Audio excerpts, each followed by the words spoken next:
क्या हाल चाल है मेरे प्यारे प्यारे जीव जंतुओं। क्या हाल चाल है मेरे प्यारे प्यारे जीव जंतुओं। कैसे हो मेरे प्यारे प्यारे भोले भाले रसगुल्लास एंड रसगुल्लीस, कैसे हो? क्या हाल चाल है? क्या आप लोग आज के मैराथन के लिए रेडी हो? क्या इकोनॉमिक्स के मैराथन के लिए आप लोग रेडी हो? प्लीज चैट बॉक्स में बताइए, प्लीज लाइक कर दो। और हर एक कॉलेज ग्रुप में ये लिंक शेयर हो जाना चाहिए भाई। मजा आने वाला है आज का मैराथन में। पूरा का पूरा स्ट्रैटेजी, रोड मैप, सब कुछ बताऊंगा दोस्तों। एकदम ताबड़तोड़ मैराथन होने वाला है। ज्यादा नहीं, मैं वो टीचर्स के जैसा नहीं हूं कि 6 घंटा 8 घंटा 10 घंटा मैराथन ले रहे हैं, नहीं। आज हम 2 घंटा पढ़ाएंगे और कल हम 2 घंटा पढ़ाएंगे, यानी 4 घंटे के अंदर अंदर संजीवनी बूटी प्लस ई बुक सब खत्म हो जाएगा। संजीवनी बूटी भी करवाऊंगा, ई बुक भी करवाऊंगा। इस 4 घंटे, अगर तुम ये 4 घंटा अगर तुम बेस्ट यूटिलाइज कर लिए दोस्तों, तो मैं सच बता रहा हूं, इकोनॉमिक्स का एग्जामिनेशन आपका बहुत बढ़िया जाने वाला है। बहुत सुंदर इकोनॉमिक्स का एग्जामिनेशन जो है वो आपको जाने वाला है। क्या आप लोग रेडी हो? जल्दी बताओ, जल्दी चैट बॉक्स में लिखो, क्या आप लोग रेडी हो? क्या आप लोग रेडी हो आज के मैराथन को अटेंड करने के लिए? क्या आप लोग रेडी हो आज एकदम तोड़ फोड़ मतलब कि मचाने के लिए? क्या आप लोग रेडी हो? हाउ इज द जोश गाय, हाउ इज द जोश? बताओ, हाउ इज द जोश? क्या हाल चाल है? कैसे हो आप सब? जल्दी बोलो, जल्दी बोलो भाई, जल्दी बोलो। और हाँ, हर एक जगह पे लिंक को फॉरवर्ड कर दो, बिकॉज आज हम लोग करने वाले हैं इंडियन इकोनॉमिक्स एनवायरनमेंट का महातांडव मैराथन। महामैराथन करने वाले हैं आज हम लोग इंडियन इकोनॉमिक्स एनवायरनमेंट का। ठीक है, तो फटाफट से आओ और फटाफट से जरा देखते हैं सबसे पहले क्या क्या करेंगे हम लोग। सबसे पहले देखो, सबसे पहले मैं आपको संजीवनी बूटी करवाऊंगा। हर एक चैप्टर का सबसे पहले हम आपको संजीवनी बूटी करवाएंगे। क्या करवाएंगे सर? संजीवनी बूटी। ये क्या होता है संजीवनी बूटी? मेरे सजेस्टेड क्वेश्चंस है, जो क्वेश्चंस आपके एग्जामिनेशन में आने के चांसेस बहुत ज्यादा है, 90% आते हैं एग्जामिनेशन में। तो सबसे पहले संजीवनी बूटी करवा देंगे। उसके बाद जो सारे क्वेश्चन संजीवनी बूटी में नहीं कवर है, वो सारे क्वेश्चन हमारे ई बुक्स में कवर होंगे। तो सबसे पहले संजीवनी बूटी करवाएंगे, उसके बाद ई बुक्स हम ये करवाएंगे। ठीक है, तो पहले संजीवनी बूटी करवाएंगे, उसके बाद ई बुक करवाएंगे। और दोस्तों, आज कोई 2 चैप्टर ही करेंगे, इसलिए मैंने डिसाइड किया है कि आज हम लोग chapter number 1 and chapter number 3 करेंगे। जैसे कि आप लोगों को पता है कि इकोनॉमिक्स के सिलेबस में 4 चैप्टर है। इकोनॉमिक्स के सिलेबस में जैसे कि आप लोगों को पता है कि टोटल मिला के 4 चैप्टर है, तो आज हम लोग 2 ही चैप्टर करेंगे, चैप्टर नंबर 1 और चैप्टर नंबर 3। बाकी के चैप्टर कब करवाओगे? कल। कल होगा चैप्टर नंबर 2 और चैप्टर नंबर 4। ठीक है, तो क्या आप लोग रेडी हो? क्या आज का सेशन शुरू किया जाए? बताओ मेरे प्यारे प्यारे गुड्डा गुड़िया, बताओ बताओ बताओ बताओ रसगुल्ले, बता ना, बता। स्टार्ट करूं आज? आज स्टार्ट करूं? आज का सेशन स्टार्ट किया जाए, शुरू किया जाए भाई? जी बिल्कुल भैया, शुरू कर दीजिए। सबसे पहले हम लोग डिस्कस करेंगे इकोनॉमिक्स का चैप्टर नंबर 1। इसका नाम है दोस्तों इंडियन इकोनॉमिक एनवायरनमेंट। मैं आपका टाइम बिल्कुल भी वेस्ट नहीं करूंगा दोस्तों। 2 घंटे के अंदर अंदर 1 और 3 को समाप्त कर देंगे। ठीक है, तो 2 घंटे के अंदर अंदर सबसे पहले हम लोग इंडियन इकोनॉमिक एनवायरनमेंट से शुरुआत करेंगे दोस्तों। सबसे पहले 2 मार्क्स के क्वेश्चंस को पढ़ेंगे। 2 मार्क्स के क्वेश्चन को, जितने भी 2 मार्क्स के क्वेश्चंस है उसको हम लोग पढ़ना स्टार्ट करेंगे। तो सबसे पहला क्वेश्चन है आपके स्क्रीन पे, सबसे पहला क्वेश्चन आपके स्क्रीन पे, what is the difference between economic growth और इकोनॉमिक डेवलपमेंट? इकोनॉमिक ग्रोथ क्या होता है और इकोनॉमिक डेवलपमेंट क्या होता है? What is the difference between economic growth and economic development? तो आइए फटाफट से जरा देखिए इकोनॉमिक ग्रोथ का मतलब क्या है। इकोनॉमिक ग्रोथ का मतलब है कि आपके देश का प्रोडक्शन जो है वो एक ईयर बढ़ गया। आपके देश का जीडीपी का ग्रोथ जब होता है तब उसको आप बोलते हो इकोनॉमिक ग्रोथ। मान लीजिए आपके कंट्री का जीडीपी ग्रोथ बढ़ गया है, उसको आप क्या बोलोगे? Economic growth. सिर्फ एक एस्पेक्ट से जब आप देखते हो उसको क्या बोलते हैं? Economic growth. नहीं समझ आया सर? रुकिए। Economic growth refers to the increase in country's output of goods and services. मतलब आपका देश पहले कम गुड्स बनाता था, अब ज्यादा गुड्स बनाता है। आपका देश पहले कम गुड्स एंड सर्विसेज प्रोड्यूस करता था, अब ज्यादा गुड्स एंड सर्विसेज प्रोड्यूस कर रहा है। उस चीज को हम लोग क्या बोलेंगे? Economic growth. मतलब सुनिए ना, एक एग्जांपल समझिए। आप पहले 60% मार्क्स लाते थे, अब आप 80% मार्क्स लाते हैं, तो आपका ग्रोथ हो गया ना भाई। उसी चीज को बोलते हैं, उसी चीज को इकोनॉमिकली हम लोग बोलते हैं इकोनॉमिक ग्रोथ। इसी तरीके से देश भी तो तरक्की करता था। इसी इसी तरीके से देश भी तो तरक्की करता है। सीधा सा बात है कि देश पहले कम गुड्स एंड सर्विसेज प्रोड्यूस करता था, अब देश ज्यादा गुड्स एंड सर्विसेज प्रोड्यूस कर रहा है। अगर देश का गुड्स एंड सर्विसेज, देश का जब आउटपुट इंक्रीज हो जाता है उसको हम लोग क्या बोलते हैं? Economic growth. जब देश इकोनॉमिकली ग्रो करता है तो हम लोग क्या बोलते हैं? Economic growth. सिंपल सा बात है। मान लीजिए हमारा $1 ट्रिलियन इकोनॉमी था, लेकिन $1.2 ट्रिलियन हो गया। हमारा पहले $1 ट्रिलियन इकोनॉमी था, लेकिन अब $1.2 ट्रिलियन इकोनॉमी हो गया। इसका मतलब ग्रोथ हुआ है, इसका मतलब ग्रोथ हुआ है इकोनॉमी का। तो इसको हम लोग क्या बोलते हैं? इसको हम लोग बोलते हैं इकोनॉमिक ग्रोथ। इसको हम लोग क्या बोलते हैं? Economic growth. सिर्फ एक एस्पेक्ट से हम लोग यहां पे देखते हैं। Economic growth refers to the increase in country's output of goods and services measured through indicator like GDP.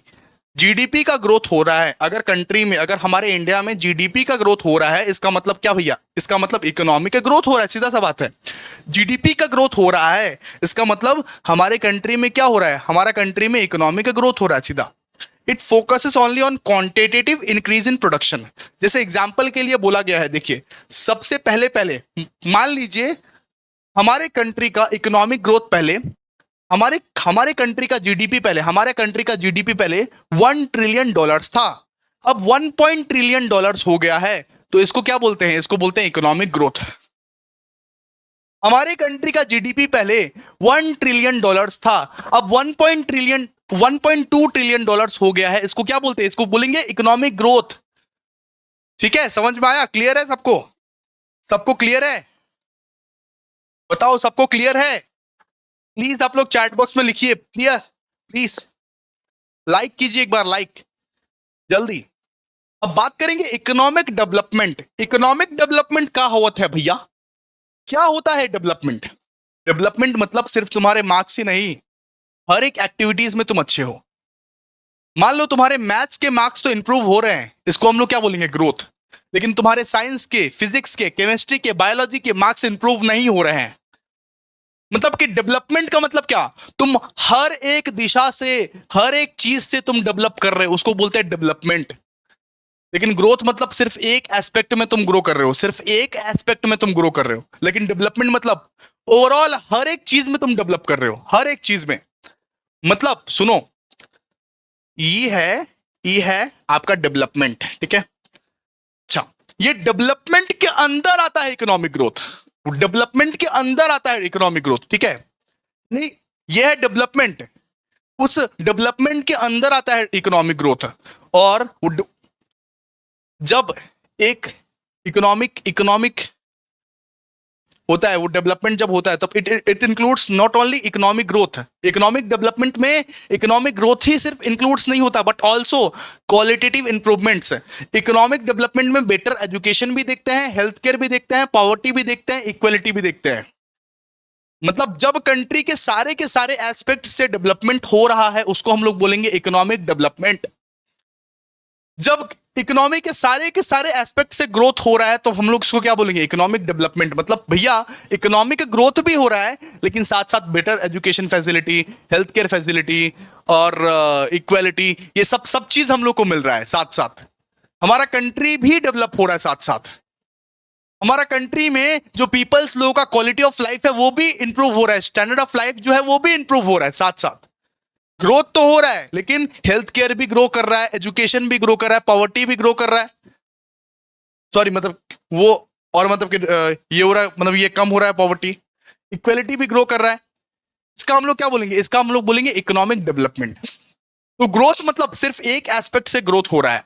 सिर्फ जीडीपी ग्रोथ किया तो इकोनॉमिक ग्रोथ। इकोनॉमिक डेवलपमेंट का मतलब भैया इकोनॉमिक ग्रोथ तो हो रहा है, लेकिन साथ साथ आपको एजुकेशन भी मिल रहा है, हेल्थ केयर भी मिल रहा है, अरे पॉवर्टी भी कम हो गया है, इक्वालिटी भी मिल रहा है अभी। तो उस चीज को हम लोग क्या बोलते हैं? Economic development. उस चीज को हम लोग क्या बोलते हैं? Economic development. बात समझ में आया आप लोगों को? प्लीज आप लोग एक्सप्लेन कीजिए, what do you mean by economic growth and economic development? Please आप लोग एक्सप्लेन कीजिए, what do you mean by economic growth and economic development. जल्दी आप लोग चैट बॉक्स में लिखिए। चैट बॉक्स में लिखते काहे नहीं हो तुम? पार्टिसिपेट करो। पार्टिसिपेट नहीं करोगे तो एग्जामिनेशन में क्या लिखोगे? Economic growth, economic development very very very very very important है आप सबके एग्जामिनेशन के लिए। प्लीज आप लोग पार्टिसिपेट करो, प्लीज लिखो। संजीवनी बूटी से डायरेक्ट पढ़ा रहे हैं भाई, एग्जामिनेशन में छपा हुआ आएगा। सुनो, आप लोगों को क्या क्या पढ़ना है आप लोगों को बता देते हैं। सुनो, आप लोगों को क्या क्या पढ़ना है आप लोगों को बता देते हैं। सबसे पहले तो ई बुक पढ़ लेना, क्योंकि हम इसके बाद पढ़ाएंगे आपको। साथ ही साथ संजीवनी बूटी पढ़ लेना, संजीवनी बूटी पढ़ लेना। साथ ही साथ आप क्या पढ़ोगे, संजीवनी बूटी। और साथ ही साथ अगर कुछ कॉलेज ने सजेशन दिया है, कॉलेज ने कुछ सजेशन दिया है तो उसको भी पढ़ना जरूरी है, क्योंकि हर एक कॉलेज अपना अपना दिमाग चलाता है। हर एक कॉलेज में कुछ ऐसे क्वेश्चंस भी दे देते हैं जो कि आउट ऑफ सिलेबस है। तो सबसे पहले तो आपके लिए ई बुक पढ़ना जरूरी है, उसके बाद संजीवनी बूटी, उसके बाद कॉलेज का सजेशंस। ये तीन चीज अगर पढ़ लिया और ये मैराथन देख लिया तो तुमको 70-80% लाने से कोई नहीं रोक सकता। 70-80% लाने से कोई नहीं रोक सकता। ये डंके की चोट पे बोलता हूं मैं, ये डंके की चोट पे बोलता हूं। ई बुक पढ़ लिया, संजीवनी बूटी पढ़ लिया, कॉलेज के सजेशंस को फॉलो कर लिया तो 70-80% लाने से तुमको कोई नहीं रोक सकता। इकोनॉमिक्स का एग्जामिनेशन अच्छा ही जाएगा, चाहे वो इंटरनल हो चाहे वो एक्सटर्नल हो। ठीक है, तो इकोनॉमिक ग्रोथ और इकोनॉमिक डेवलपमेंट सबको क्लियर है? बताओ भाई बताओ, क्यों नहीं बताते तुम, पार्टिसिपेट क्यों नहीं करते, बताओ। जी भैया बिल्कुल क्लियर है। अब next question, what is GDP? GDP क्या होता है? जीडीपी क्या होता है? देखिए, एक सिंपल टर्म समझिए। अपने कंट्री में 1 ईयर के अंदर, अपने कंट्री में 1 ईयर के अंदर सुई से लेके समंदर तक, सुई से लेके जहाज तक, सुई से लेके जहाज तक कुछ भी गुड्स एंड सर्विसेज बनता है अपने कंट्री में, अपने देश में, अपने भारत में, अपने हिंदुस्तान में। 1 साल के अंदर अंदर कोई भी सामान प्रोड्यूस होता है, कोई भी गुड्स एंड सर्विसेज प्रोड्यूस होता है, उसको अगर मिला दिया जाए और उसका अगर एक वैल्यू डिसाइड कर दिया जाए तो वो वैल्यू को बोलते हैं जीडीपी। वो वैल्यू को बोलते हैं जीडीपी, ग्रॉस डोमेस्टिक प्रोडक्ट। अपने कंट्री में सुई से लेके जहाज तक 1 साल के अंदर तक कुछ भी बनता है, कुछ भी प्रोड्यूस होता है, उसका जो मॉनेटरी वैल्यू होता है ना दोस्तों, उसका जो मॉनेटरी वैल्यू होता है, उस मॉनेटरी वैल्यू को बोलते हैं हम लोग जीडीपी। क्लियर है? उस मॉनेटरी वैल्यू को हम लोग क्या बोलते हैं, जीडीपी। जैसे अगर हम 2023 का बात करें तो 2023 का जीडीपी कितना था सर? $3.7 ट्रिलियन। 2023 का इंडिया का जीडीपी कितना था? $3.7 ट्रिलियन। समझे आप लोग? तो अगर सुई से लेके जहाज तक कुछ भी बन रहा है तुम्हारे देश में, कुछ भी बन रहा है, उसका जो मॉनेटरी वैल्यू है उसको क्या बोलते हैं, GDP. GDP is the total monetary value of all finished goods, not intermediate goods. Intermediate goods नहीं आएगा इसमें, सारे के सारे finished goods, जैसे ये बुक, कॉपी, पेन, माइक, घड़ी, जितना भी चीज बना होगा 1 साल के अंदर अंदर अपने कंट्री में, जितना भी चीज बना होगा अपने देश में, जितना भी चीज बना होगा, सबको मिला के सबका जो मॉनेटरी वैल्यू, सबको मिला के सबका मॉनेटरी वैल्यू को मिला के, ठीक है, 1 मिनट, सबका मॉनेटरी वैल्यू को अगर मिलाओगे तो उस मॉनेटरी वैल्यू को हम लोग बोलेंगे जीडीपी। उस मॉनेटरी वैल्यू को हम लोग क्या बोलेंगे, जीडीपी। ठीक है, तो GDP is the total monetary value of all finished goods and services produced with in the country border in a specific period, usually year. 1 साल के अंदर अंदर सुई से लेके जहाज तक कुछ भी बनाओगे, उसका पूरा का पूरा मॉनेटरी वैल्यू को क्या बोला जाएगा, जीडीपी। बोलो ना रे, बोलो ना, साफ सुन गया क्या? बोलो, चैट बॉक्स में बताओ जीडीपी किसको बोलते हैं, बताओ चैट बॉक्स में बताओ। GDP is the total monetary value of all finished goods and services which are produced within a country's border in a specific period। ठीक है, उसको हम लोग क्या बोलते हैं, जीडीपी। क्या बोलते हैं, GDP. Okay, what are under developed economy? Under developed economy किसको बोलते हैं? अंडर डेवलप्ड इकोनॉमी मतलब भिखमंगा देश। अंडर डेवलप्ड इकोनॉमी मतलब क्या? वापस बोलो, अंडर डेवलप्ड इकोनॉमी मतलब सर भिखमंगा देश, भिखमंगा देश। जैसे भैया एग्जाम्पल है पाकिस्तान ना, दूसरा एग्जाम्पल है बांग्लादेश, बांग्लादेश। ठीक है, तो इन सब सारे कंट्रीज को, जो देश बहुत ज्यादा गरीबी रेखा के अंदर जीता है, जो देश के पास खाना नहीं है, कपड़ा नहीं है, जो देश के पास बेसिक हेल्थ फैसिलिटी नहीं है, उन देशों को हम लोग क्या बोलते हैं, अंडर डेवलप्ड इकोनॉमी। जो देश के पास खाना नहीं है, कपड़ा नहीं है, इनकम नहीं है, जो देश के पास बेसिक इंफ्रास्ट्रक्चर नहीं है, उन देशों को हम लोग क्या बोलते हैं, अंडर डेवलप्ड इकोनॉमी। क्या बोलते हैं, अंडर डेवलप्ड इकोनॉमी। क्या बोलते हैं, वापस बोलिए, अंडर डेवलप्ड इकोनॉमी। बोलो, अंडर डेवलप्ड इकोनॉमी। जो देश भिखमंगा है, जो देश भिखारी है, जो देश के पास न कपड़ा है, न लत्ता है, न खाना है, न पानी है, ठीक है, जिसके पास हेल्थ फैसिलिटी नहीं है, जिसके पास बेसिक इंफ्रास्ट्रक्चर नहीं है, उन देशों को क्या बोलते हैं? Under developed economy. अब बोलोगे इंडिया नहीं है क्या? इंडिया नहीं है under developed, India developing economy है, डेवलपिंग। इंडिया क्या है? Developing economy. India under developed economy नहीं है, ये भ्रम मत पालो। इंडिया का जीडीपी जो है 1990 के बाद से ग्रो कर रहा है। वो बात अलग है कि स्लो ग्रो कर रहा है, लेकिन ग्रो तो कर रहा है ना। चलो इसके बाद, an under developed economy is one where the majority of the population lived in poverty with low income levels, poor health and lack of basic infrastructure। यानी एक अंडर डेवलप्ड इकोनॉमी वो इकोनॉमी है जहां पे मेजोरिटी ऑफ द पॉपुलेशन एक poverty line में जीता है, जहां पे basic basic facility, food, clothing, shelter आपके पास अवेलेबल नहीं रहेंगे, पुअर हेल्थ फैसिलिटी रहेगा, आपके पास बेसिक इंफ्रास्ट्रक्चर भी नहीं रहेगा, और मैक्सिमम से मैक्सिमम लोग डिपेंडेंट रहते हैं एग्रीकल्चर पे, डिपेंडेंट रहते हैं एग्रीकल्चर पे। अंडर डेवलप्ड मतलब, अंडर डेवलप्ड इकोनॉमी मतलब अरे भिखमंगा देश, सीधा सा बात है। ठीक है, डिपेंडेंस ऑन एग्रीकल्चर, एग्रीकल्चर पे डिपेंडेंट रहते हैं। ठीक है, जिस देश में ज्यादा बेरोजगारी होती है, उन सारे देश में जाके देखो कितनी बेरोजगारी है, अनएम्प्लॉयमेंट, हाई अनएम्प्लॉयमेंट है। ठीक है, और लो प्रोडक्टिविटी है वहां पे। ठीक है, लो प्रोडक्टिविटी है वहां पे। ठीक है, तो अंडर डेवलप्ड इकोनॉमी का मतलब आप लोग समझ गए। अंडर डेवलप्ड इकोनॉमी मतलब एक ऐसा देश जिसके पास बेसिक बेसिक फैसिलिटी भी नहीं है, हेल्थ फैसिलिटी नहीं है, एजुकेशन फैसिलिटी नहीं है, बेसिक इंफ्रास्ट्रक्चर नहीं है, फूड, क्लोथिंग, शेल्टर का अभाव है। ठीक है, हाई अनएम्प्लॉयमेंट है, जो लोग डिपेंडेंट है ज्यादा एग्रीकल्चर पे। ठीक है, उन सारे इकोनॉमी को हम लोग क्या बोलते हैं? Under developed economy. क्या आप लोग समझ पा रहे हो? प्लीज चैट बॉक्स में लिखो, क्या आप लोग समझ पा रहे हो? ऑल क्लियर और नॉट? प्लीज प्लीज प्लीज बताओ, ऑल क्लियर और नॉट? ऑल क्लियर स्टूडेंट्स बताओ, ऑल क्लियर और नॉट? ऑल क्लियर और नॉट? ऑल क्लियर या ऑल क्लियर? ऐसा तो नहीं है भाई, ऑल क्लियर एक होता है, ऑल क्लियर एक होता है सर, ऑल क्लियर। ठीक है, चलो आ जाओ। अब हम लोग पढ़ने वाले हैं लाइफ एक्सपेक्टेंसी रेट। अब हम लोग क्या पढ़ने वाले हैं? Life expectancy rate. Life expectancy rate मतलब भैया तुम कितना साल जिएगा, तुम कितना साल जिएगा, सीधा सा बात है, तुम कितना साल जिएगा, इसको हम लोग क्या बोलते हैं? Life expectancy rate. हर एक कंट्री में क्या होता है? एक एवरेज रेट निकाला जाता है, एक एवरेज रेट निकाला जाता है कि वहां का हेल्थ फैसिलिटीज के हिसाब से, वहां का मेडिकल एडवांसमेंट के हिसाब से, कि इन कंट्रीज में जितना हेल्थ फैसिलिटीज अवेलेबल कराया है, जितना मेडिकल एडवांसमेंट अवेलेबल कराया है, उस हिसाब से इस कंट्री का इंसान कितना साल जिएगा, एवरेज निकाला जाता है। हर एक कंट्री में हेल्थ फैसिलिटी के हिसाब से, हेल्थ स्टैंडर्ड के हिसाब से, मेडिकल एडवांसमेंट के हिसाब से ना एक एवरेज निकाला जाता है, average number of years a person in a country is expected to live. उसको हम लोग बोलते हैं लाइफ एक्सपेक्टेंसी रेट। उसको हम लोग क्या बोलते हैं? Life expectancy rate. मतलब हमारे कंट्री का लाइफ एक्सपेक्टेंसी रेट कितना है पता है? 70 साल। यहां पे लोग मानते हैं कि एटलीस्ट इस हेल्थ फैसिलिटी में, जो हेल्थ फैसिलिटी आपको प्रोवाइड किया गया है, एटलीस्ट हर एक इंसान 70 साल तक तो जी ही सकता है एवरेजली। अब ये नहीं कि जिएगा ही जिएगा, लेकिन एवरेजली, एवरेज बेसिस पर, ऑन एवरेज बेसिस हर एक इंसान कम से कम 70 साल तक तो जी ही सकता है। हमारे जो कंट्री का जो लाइफ एक्सपेक्टेंसी रेट है वो कितना है? 70 ईयर्स। तो लाइफ एक्सपेक्टेंसी रेट हर एक कंट्री का निकाला जाता है कि इस कंट्री के हेल्थ कंडीशंस को देख के, मेडिकल एडवांसमेंट को देख के, लिविंग कंडीशंस को देख के एक एवरेज बनाया जाता है कि इस कंट्री का लाइफ एक्सपेक्टेंसी रेट कितना रहेगा, इस कंट्री के ज्यादातर इंसान कितना उम्र तक जिएंगे। ऑन एवरेज बेसिस निकाला जाता है, ऑन एवरेज बेसिस निकाला जाता है। ठीक है, समझ में आ गया आप लोगों को?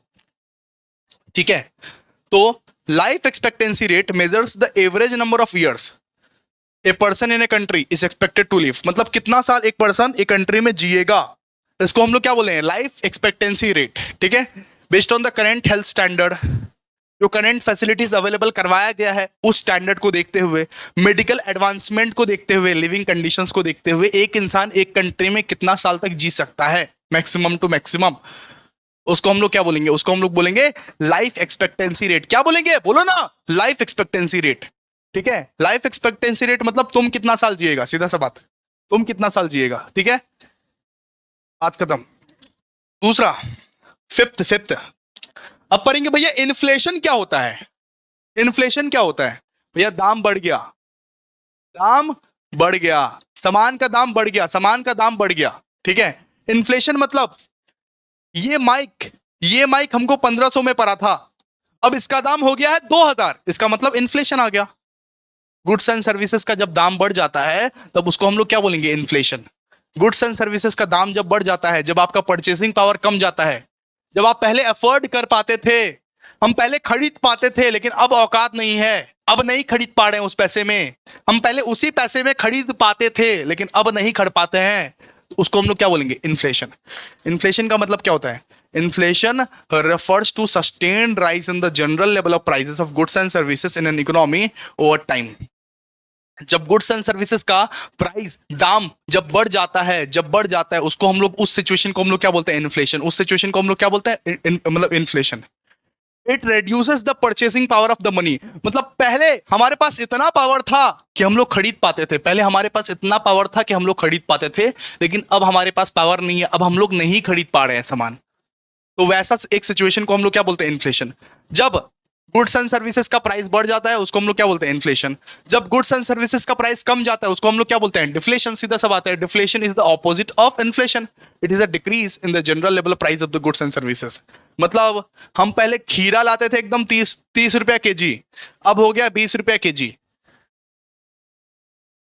अरे भाई हम खीरा लाते थे, एप्पल लाते थे, मान लो एप्पल का एग्जाम्पल लेते हैं, हम मान लो एप्पल लाते थे 50 रुपीज केजी, अभी वो हो गया 20 रुपया। तो यानी क्या हो गया, डिफ्लेशन हो गया। अगर दाम कम जाता है, अगर किसी चीज का दाम, अगर गुड्स एंड सर्विसेज का दाम कम जाता है, जनरल प्राइस लेवल कम जाता है, उसको हम लोग क्या बोल रहे हैं, डिफ्लेशन।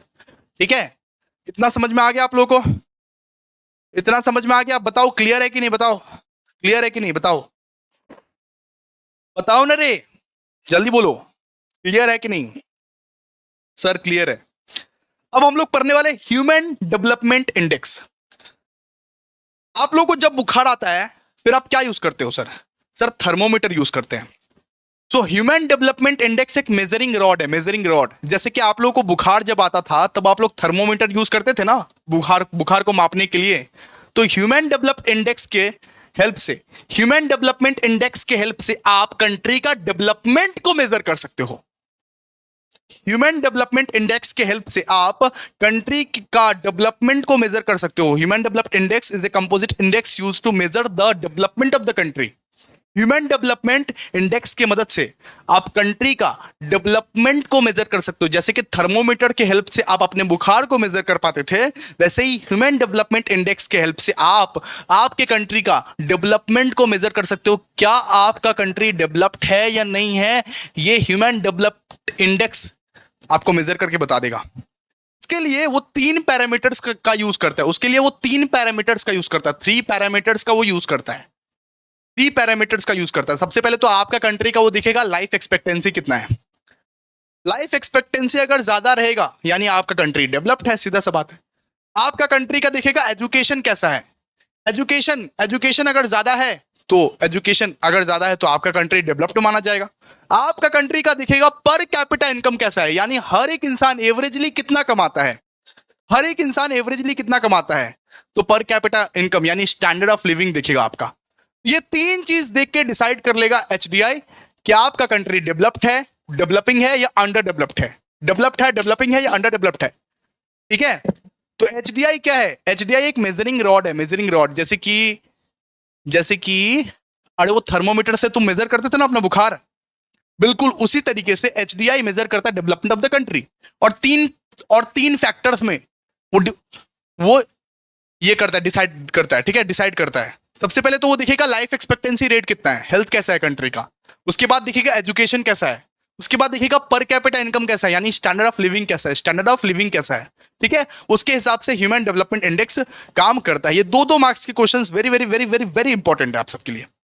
ठीक है, समझ में आ गया आप लोगों को? समझ में आ गया? एक बार 2 बार पढ़ोगे खुद ही याद हो जाएगा। बहुत इजी लैंग्वेज में, इजीएस्ट लैंग्वेज में हम लोग ने संजीवनी बूटी बनाया है। देखो एकदम इजीएस्ट लैंग्वेज में, एकदम टफ नहीं है, कुछ भी टफ नहीं है, एकदम इजीएस्ट लैंग्वेज में हम लोग ने ये संजीवनी बूटी आपके लिए ड्राफ्ट किया है दोस्तों। बहुत मेहनत लगी है, बहुत मेहनत, दिन रात सुबह शाम मेहनत लगी है तब जाके हो पाया है। इसीलिए लाइक कर दो एक बार यार, मजा आ रहा है तो लाइक कर दो, मजा आ रहा है तो लाइक कर दो। अब हम लोग ये पढ़ेंगे विशियस सर्कल यानी चक्रव्यूह। Discuss the vicious circle of poverty. यहां पे बोला है कि पॉवर्टी का चक्रव्यूह को समझाओ, चक्रव्यूह को समझाओ। Discuss the vicious circle of, मतलब कि यहां पे हम लोग को बोला है विशियस सर्कल ऑफ पॉवर्टी को समझाओ, ठीक है। सबसे पहले सुनिए, सुनिए जरा, जरा ध्यान से सुनिएगा। सबसे पहले दिया हुआ है low income leads to low saving. आपका इनकम मान लीजिए अगर लो रहेगा तो सेविंग्स भी लो होगा, है ना जी। आपका इनकम लो रहेगा, आप मान लीजिए कम कमाते हो तो सेव भी कम कर पाओगे, है ना। इसके बाद low saving leads to low investment in education, health, infrastructure. आपका अगर सेविंग कम रहेगा तो आप इन्वेस्टमेंट भी कम कर पाओगे इन एजुकेशन, हेल्थ एंड इंफ्रास्ट्रक्चर। आपका अगर सेविंग कम रहेगा, अगर अगर मान लीजिए इस देश का गवर्नमेंट का सेविंग कम रहेगा, सेव नहीं कर पाते गवर्नमेंट, तो ये बताइए एजुकेशन पर इन्वेस्टमेंट कैसे करेंगे गवर्नमेंट, हेल्थ पर इन्वेस्टमेंट कैसे करेंगे, इंफ्रास्ट्रक्चर पर इन्वेस्टमेंट कैसे करेंगे, बताइए ना। और अगर इन्वेस्टमेंट लो रहेगा तो आपका जो प्रोडक्टिविटी और इनकम लेवल है वो भी लो रहेगा, वो भी रिड्यूस हो जाएगा। Low investment reduces productivity and income levels, और ये साइकिल रिपीट होता रहता है, रिपीट होता रहता है, रिपीट होता रहता है, और लोग और भी गरीबी के दलदल में जाते रहते हैं, जाते रहते हैं, जाते रहते हैं। इससे हमारा देश क्या बन जाता है, गरीब बन जाता है। इससे हमारा देश गरीब बन जाता है, इससे देश गरीब बनता है। सबसे पहला स्टेज, कि सबसे पहला स्टेज जब आपका लो इनकम रहेगा तो लो सेविंग रहेगा। इसके बाद लो सेविंग रहेगा तो लो इन्वेस्टमेंट होगा इन एजुकेशन, हेल्थ, इंफ्रास्ट्रक्चर। इसके बाद लो इन्वेस्टमेंट रहेगा तो भैया प्रोडक्टिविटी और इनकम लेवल्स भी तो कम जाएगा ना। और ये साइकिल रिपीट होता रहता है, रिपीट होता रहता है, रिपीट होता रहता है। इसी को हम लोग क्या बोलते हैं, विशियस सर्कल ऑफ पॉवर्टी। इसको हम लोग क्या बोलते हैं, विशियस सर्कल ऑफ पॉवर्टी। समझ में आया आप लोग को? ओके, नेक्स्ट दिया हुआ है कि भैया एचडीआई का 3 पैरामीटर्स बताओ। अभी तो बताएं आप लोगों को। सबसे पहला है लाइफ एक्सपेक्टेंसी, दूसरा है एजुकेशन, और तीसरा है पर कैपिटा इनकम। बात खत्म। सबसे पहला है, अरे चैट बॉक्स में बताओ, चैट बॉक्स में याद करो, एचडीआई का 3 पैरामीटर्स बताओ। एचडीआई का ह्यूमन डेवलपमेंट इंडेक्स का 3 पैरामीटर बताएंगे आप लोग, बताइए प्लीज। सबसे पहला है लाइफ एक्सपेक्टेंसी, दूसरा है एजुकेशन, और तीसरा है सर पर कैपिटा इनकम। बात खत्म, है ना। Next, next question. अब देखो फटाफट फटाफट क्वेश्चन हम लोग करते जा रहे हैं, फालतू का टाइम हम लोग वेस्ट नहीं करेंगे। अब देखिए, what is economic liberalization. Liberalization किसको बोलते हैं, क्या होता है लिबरलाइजेशन?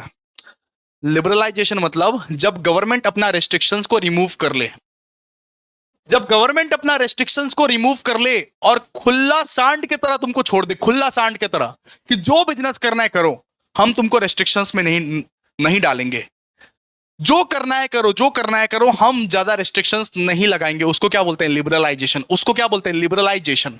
ठीक है, economic liberalisation refers to the removal of government restrictions. यानी गवर्नमेंट, मोदी जी ने सारा रेस्ट्रिक्शंस निकाल लिया, हटा लिया, और बोला आप जो भी ट्रेड करना चाहते हो, जो भी बिजनेस करना चाहते हो करो, कोई दिक्कत नहीं है, कोई वांदा नहीं है, कोई रेस्ट्रिक्शन नहीं है, करो।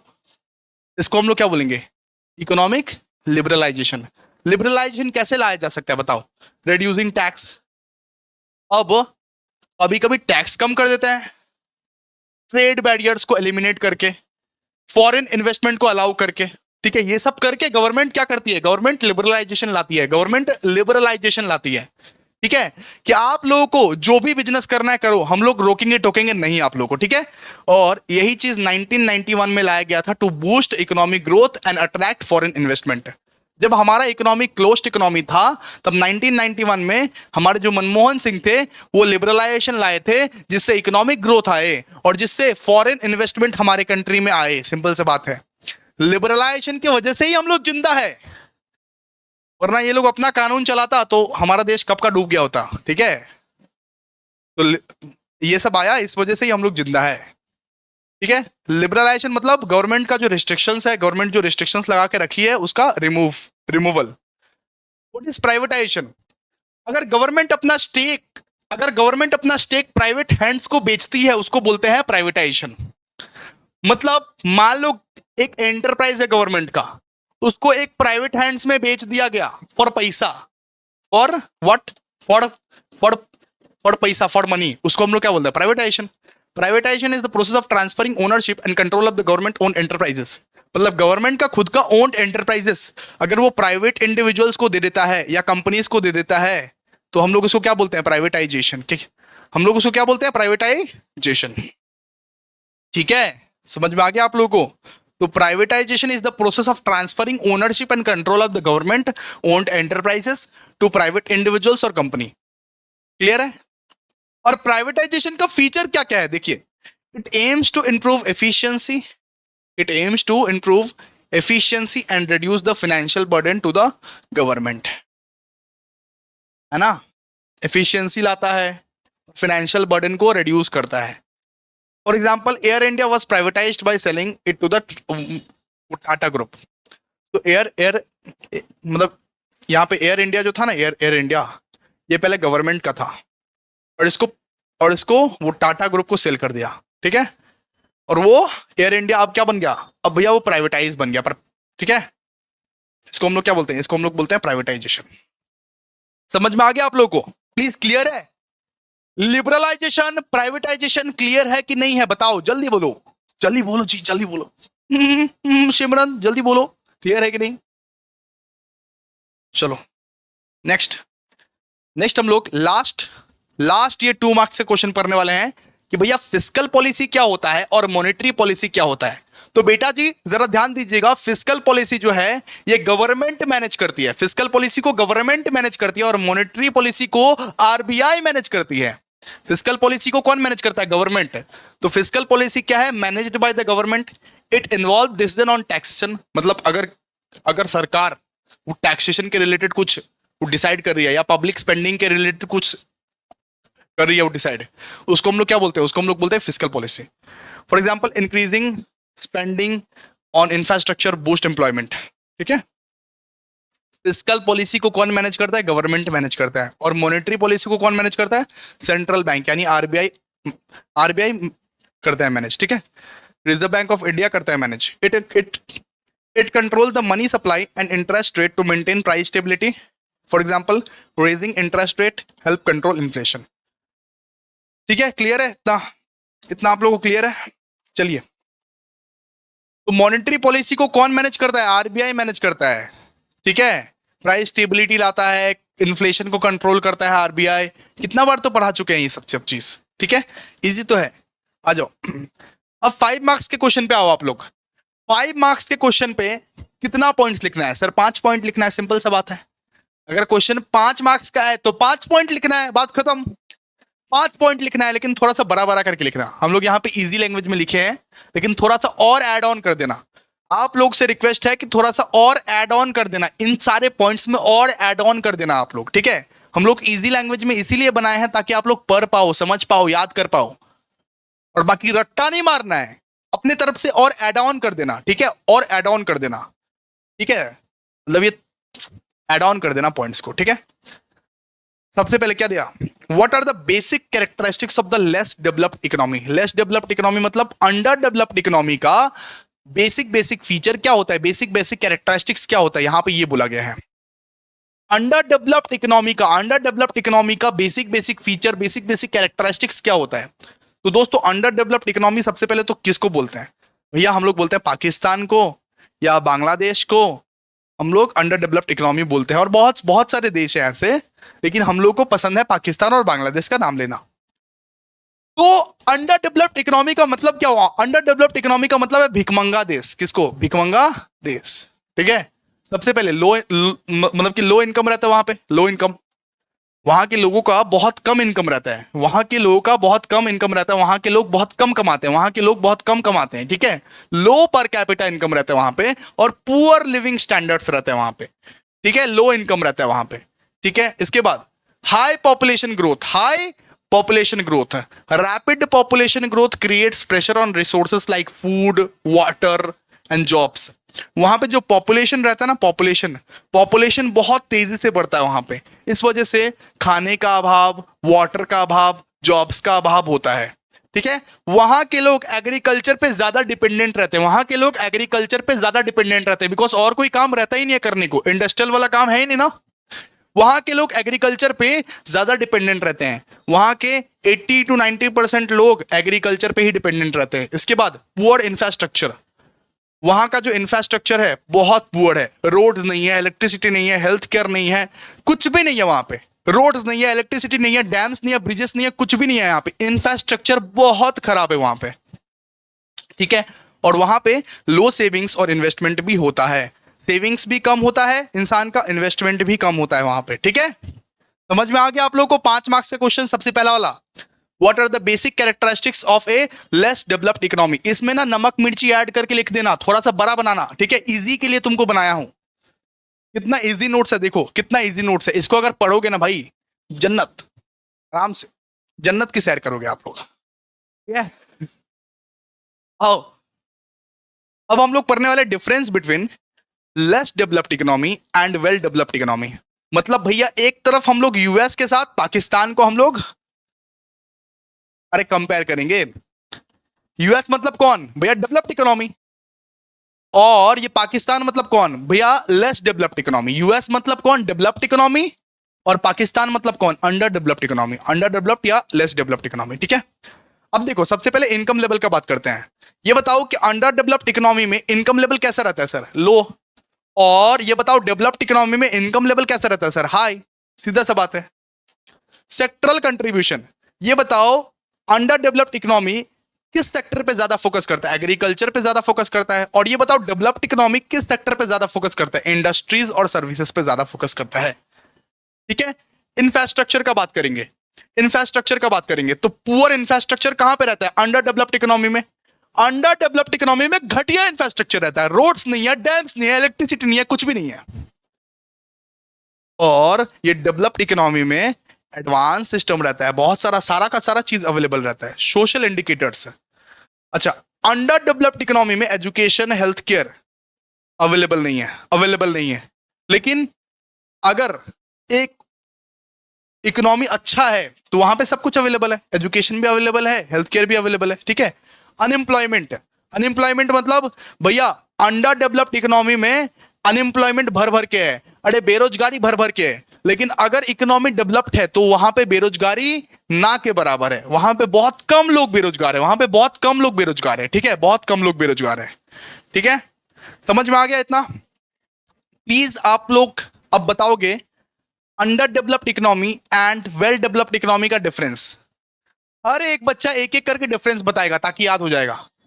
Under developed economy and well developed economy का डिफरेंस, एक एक करके डिफरेंस हर कोई बताओ, अलग अलग एक एक करके डिफरेंस हर कोई बताएगा, एक एक करके डिफरेंस हर कोई बताएगा, प्लीज एक एक करके डिफरेंस हर कोई बताएगा, फिर हम आगे बढ़ेंगे। बताओ बताओ भाई बताओ। ये चैप्टर खत्म होने को आया, देखो संजीवनी बूटी एक बार खत्म कर लेंगे। ई बुक में जस्ट जाके हम लोग को क्रॉस वेरिफिकेशन करना है। ई बुक में क्या करना है? क्रॉस वेरिफिकेशन करेंगे कि क्या क्या क्वेश्चन हो गया है, क्या क्या क्वेश्चन नहीं हुआ है। जो जो चीज नहीं हुआ होगा वो सब चीज आराम से पढ़ लेंगे, बस हो गया, बात खत्म। इतना ही पढ़ना है आप लोगों को, कुछ एक्सेस नहीं पढ़ने को बोल रहे हैं, है ना। आज 1 और 3 कर लेंगे, कल 2 और 4 कर लेंगे, बस, ठीक है। आइए अब हम लोग क्या पढ़ने वाले हैं? अब हम लोग पढ़ने वाले हैं mention any 5 characteristics of the developing economy like India. India का 5 फीचर बताओ, इंडिया का 5 फीचर बताओ। क्या बताओ? इंडिया का 5 फीचर बताओ, सीधा सा बात है। इंडिया का यानी डेवलपिंग इकोनॉमी का ये 5 फीचर बताओ। सबसे पहले तो भैया मिक्स्ड इकोनॉमी, मिक्स्ड इकोनॉमी। हमारा जो इंडिया है वो मिक्स्ड इकोनॉमी है, वो खिचड़ी है सर। यहाँ पे पब्लिक सेक्टर भी काम करता है और प्राइवेट सेक्टर भी काम करता है, दोनों मिल के काम करता है, इसीलिए इस सेक्टर को हम लोग क्या बोलते हैं? मिक्स्ड इकोनॉमी, मिक्स्ड इकोनॉमी बोलते हैं। यहाँ पे भैया कैपिटलिज्म भी चलता है, यहाँ पे सोशलिज्म भी चलता है, इसीलिए इसको मिक्स्ड इकोनॉमी बोला जाता है। ये एक बैलेंस बना के सब कुछ चलता है। यहाँ पे गवर्नमेंट का भी चलता है और यहाँ पे प्राइवेट इंडिविजुअल्स का भी चलता है, तो इस इकोनॉमी को हम लोग क्या बोलेंगे? मिक्स्ड इकोनॉमी बोलेंगे, ठीक है।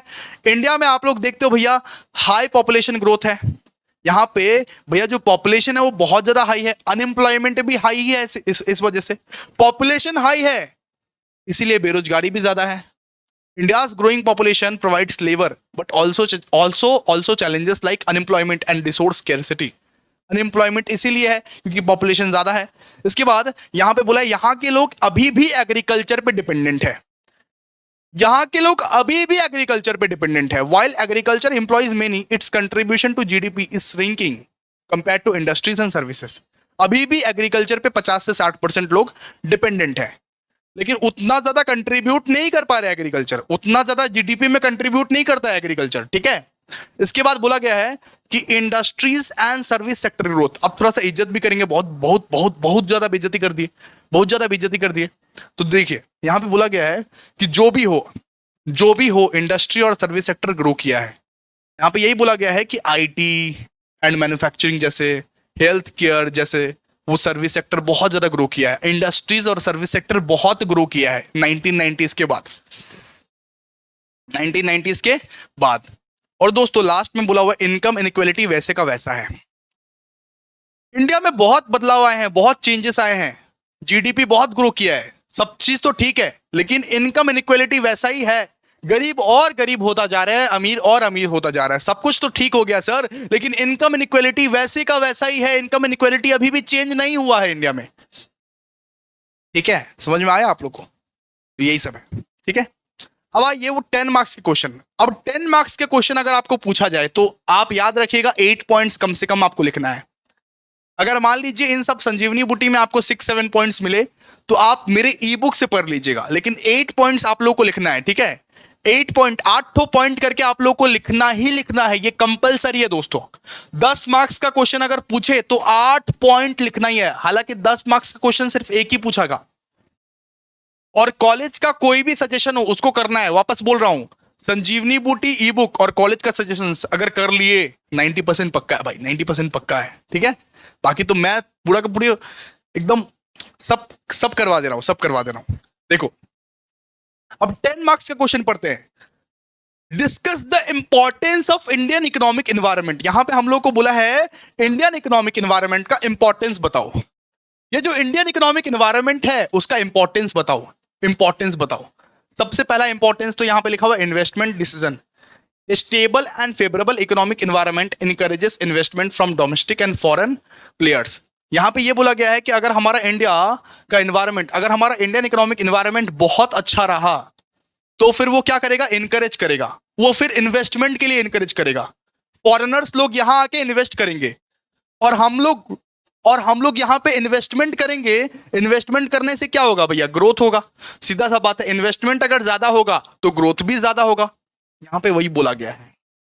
हमारा इंडियन इकोनॉमिक एनवायरनमेंट अगर बहुत ज्यादा अच्छा रहा, स्टेबल रहा, फेवरेबल रहा तो वो इनकरेज करेगा सबको इन्वेस्ट करने के लिए, और अगर इन्वेस्टमेंट ज्यादा रहा तो ग्रोथ भी ज्यादा होगा हमारा, है ना।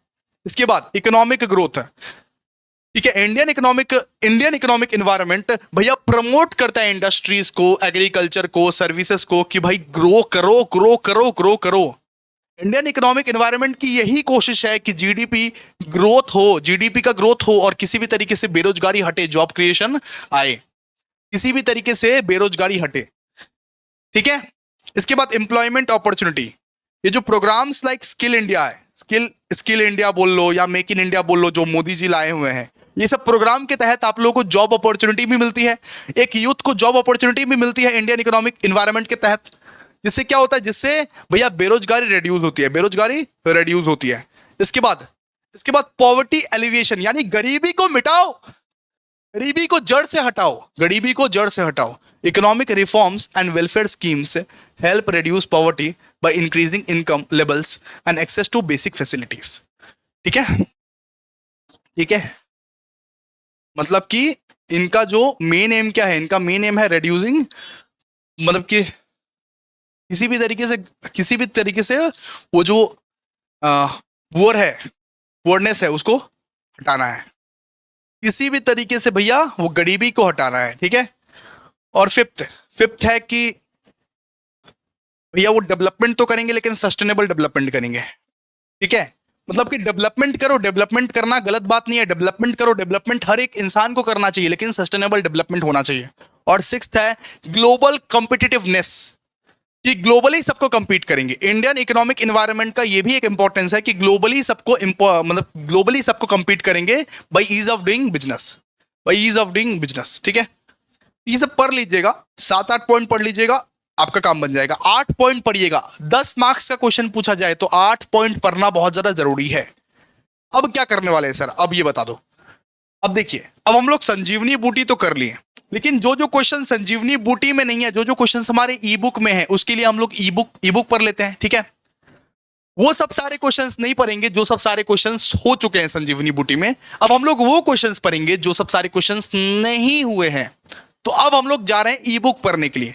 क्या आप लोग रेडी हो? क्या ई बुक पढ़ने के लिए रेडी हो? जल्दी बताओ। क्या इंडियन इकोनॉमिक एनवायरनमेंट का ई बुक पढ़ने के लिए रेडी हो? चैप्टर नंबर 1 का ई बुक पढ़ने जा रहे हैं दोस्तों। हम लोग संजीवनी बूटी तो बहुत बढ़िया तरीके से, बहुत अच्छे तरीके से कंप्लीट कर ही दिए दोस्तों। अब हम लोग क्या कर रहे हैं? अब हम लोग ई बुक पढ़ने के लिए जा रहे हैं। आइए आइए, चलिए देखिए, ई बुक हम अब पढ़ेंगे। संजीवनी बूटी तो भैया कंप्लीटेड है। अब हम लोग क्या पढ़ेंगे? ई बुक। तो जो जो आपको पढ़ा रहे हैं वही सब सारा चीज पढ़ना है। देखिए, सबसे पहला हम लोग का टॉपिक है यहाँ पे कंसेप्ट्स। अब कंसेप्ट सिर्फ सेल्फ रीडिंग पर्पस के लिए हम लोग ने यहाँ पे लाया था, तो प्लीज इसको सेल्फ रीड कर लीजिएगा प्लीज। ये सेल्फ रीडिंग पर्पस के लिए, ये एग्जाम पॉइंट ऑफ व्यू से नहीं है। ये कंसेप्ट्स जो है ये एग्जाम पॉइंट ऑफ व्यू से नहीं है दोस्तों, ठीक है? ये सेल्फ रीडिंग पर्पस के लिए है। तो प्लीज आप लोग खुद से एक बार रीड कर लीजिएगा, बात खत्म। इतना ही।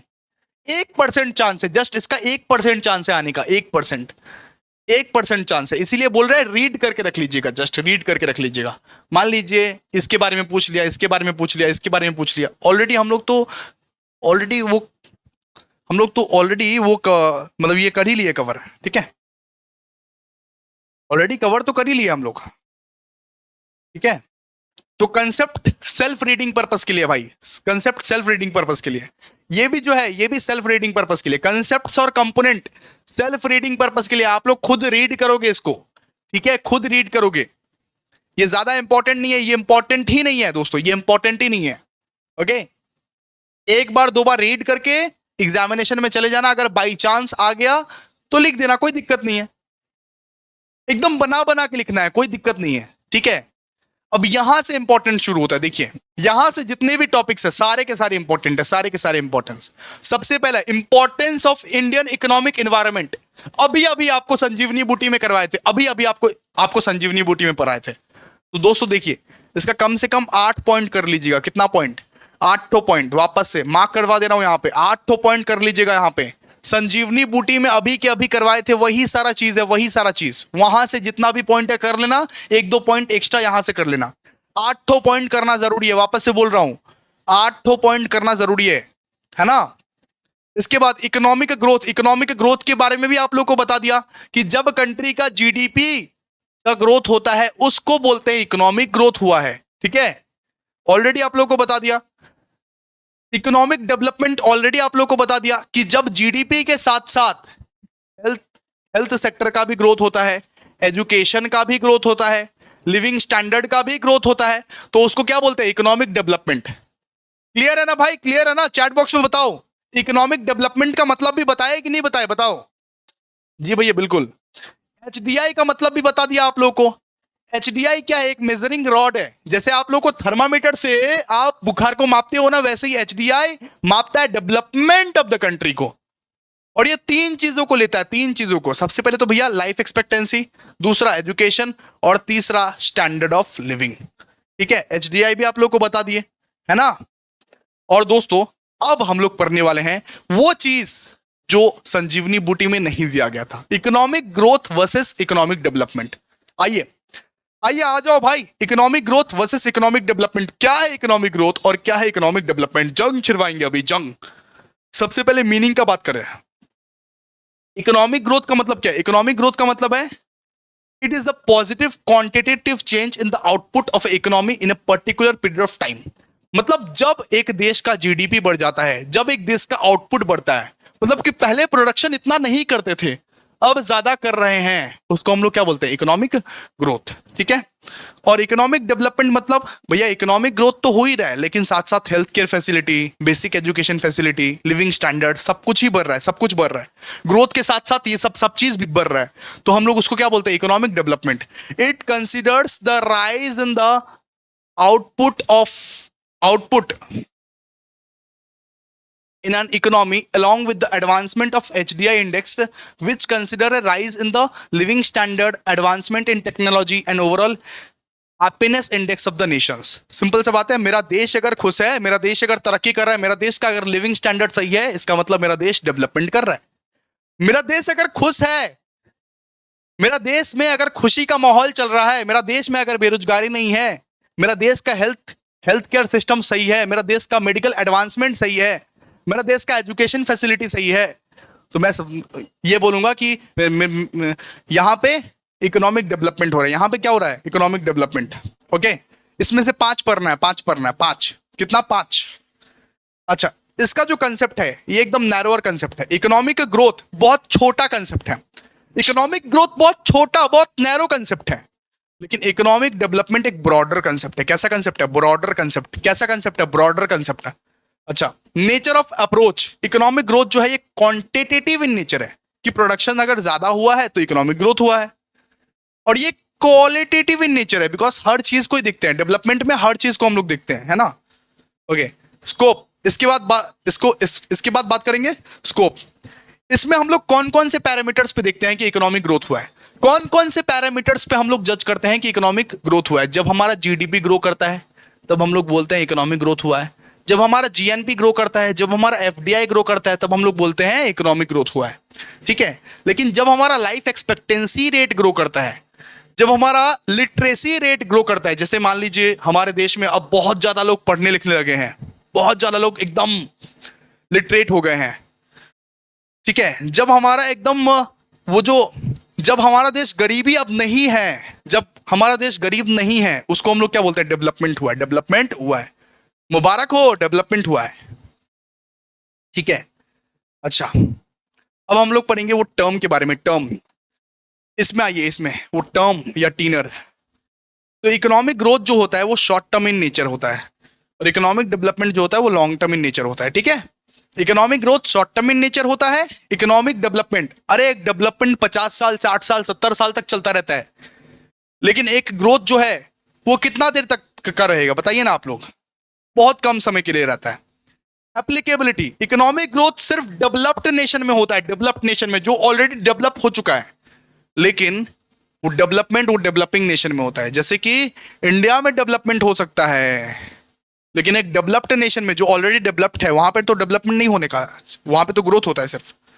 ठीक है, ओके।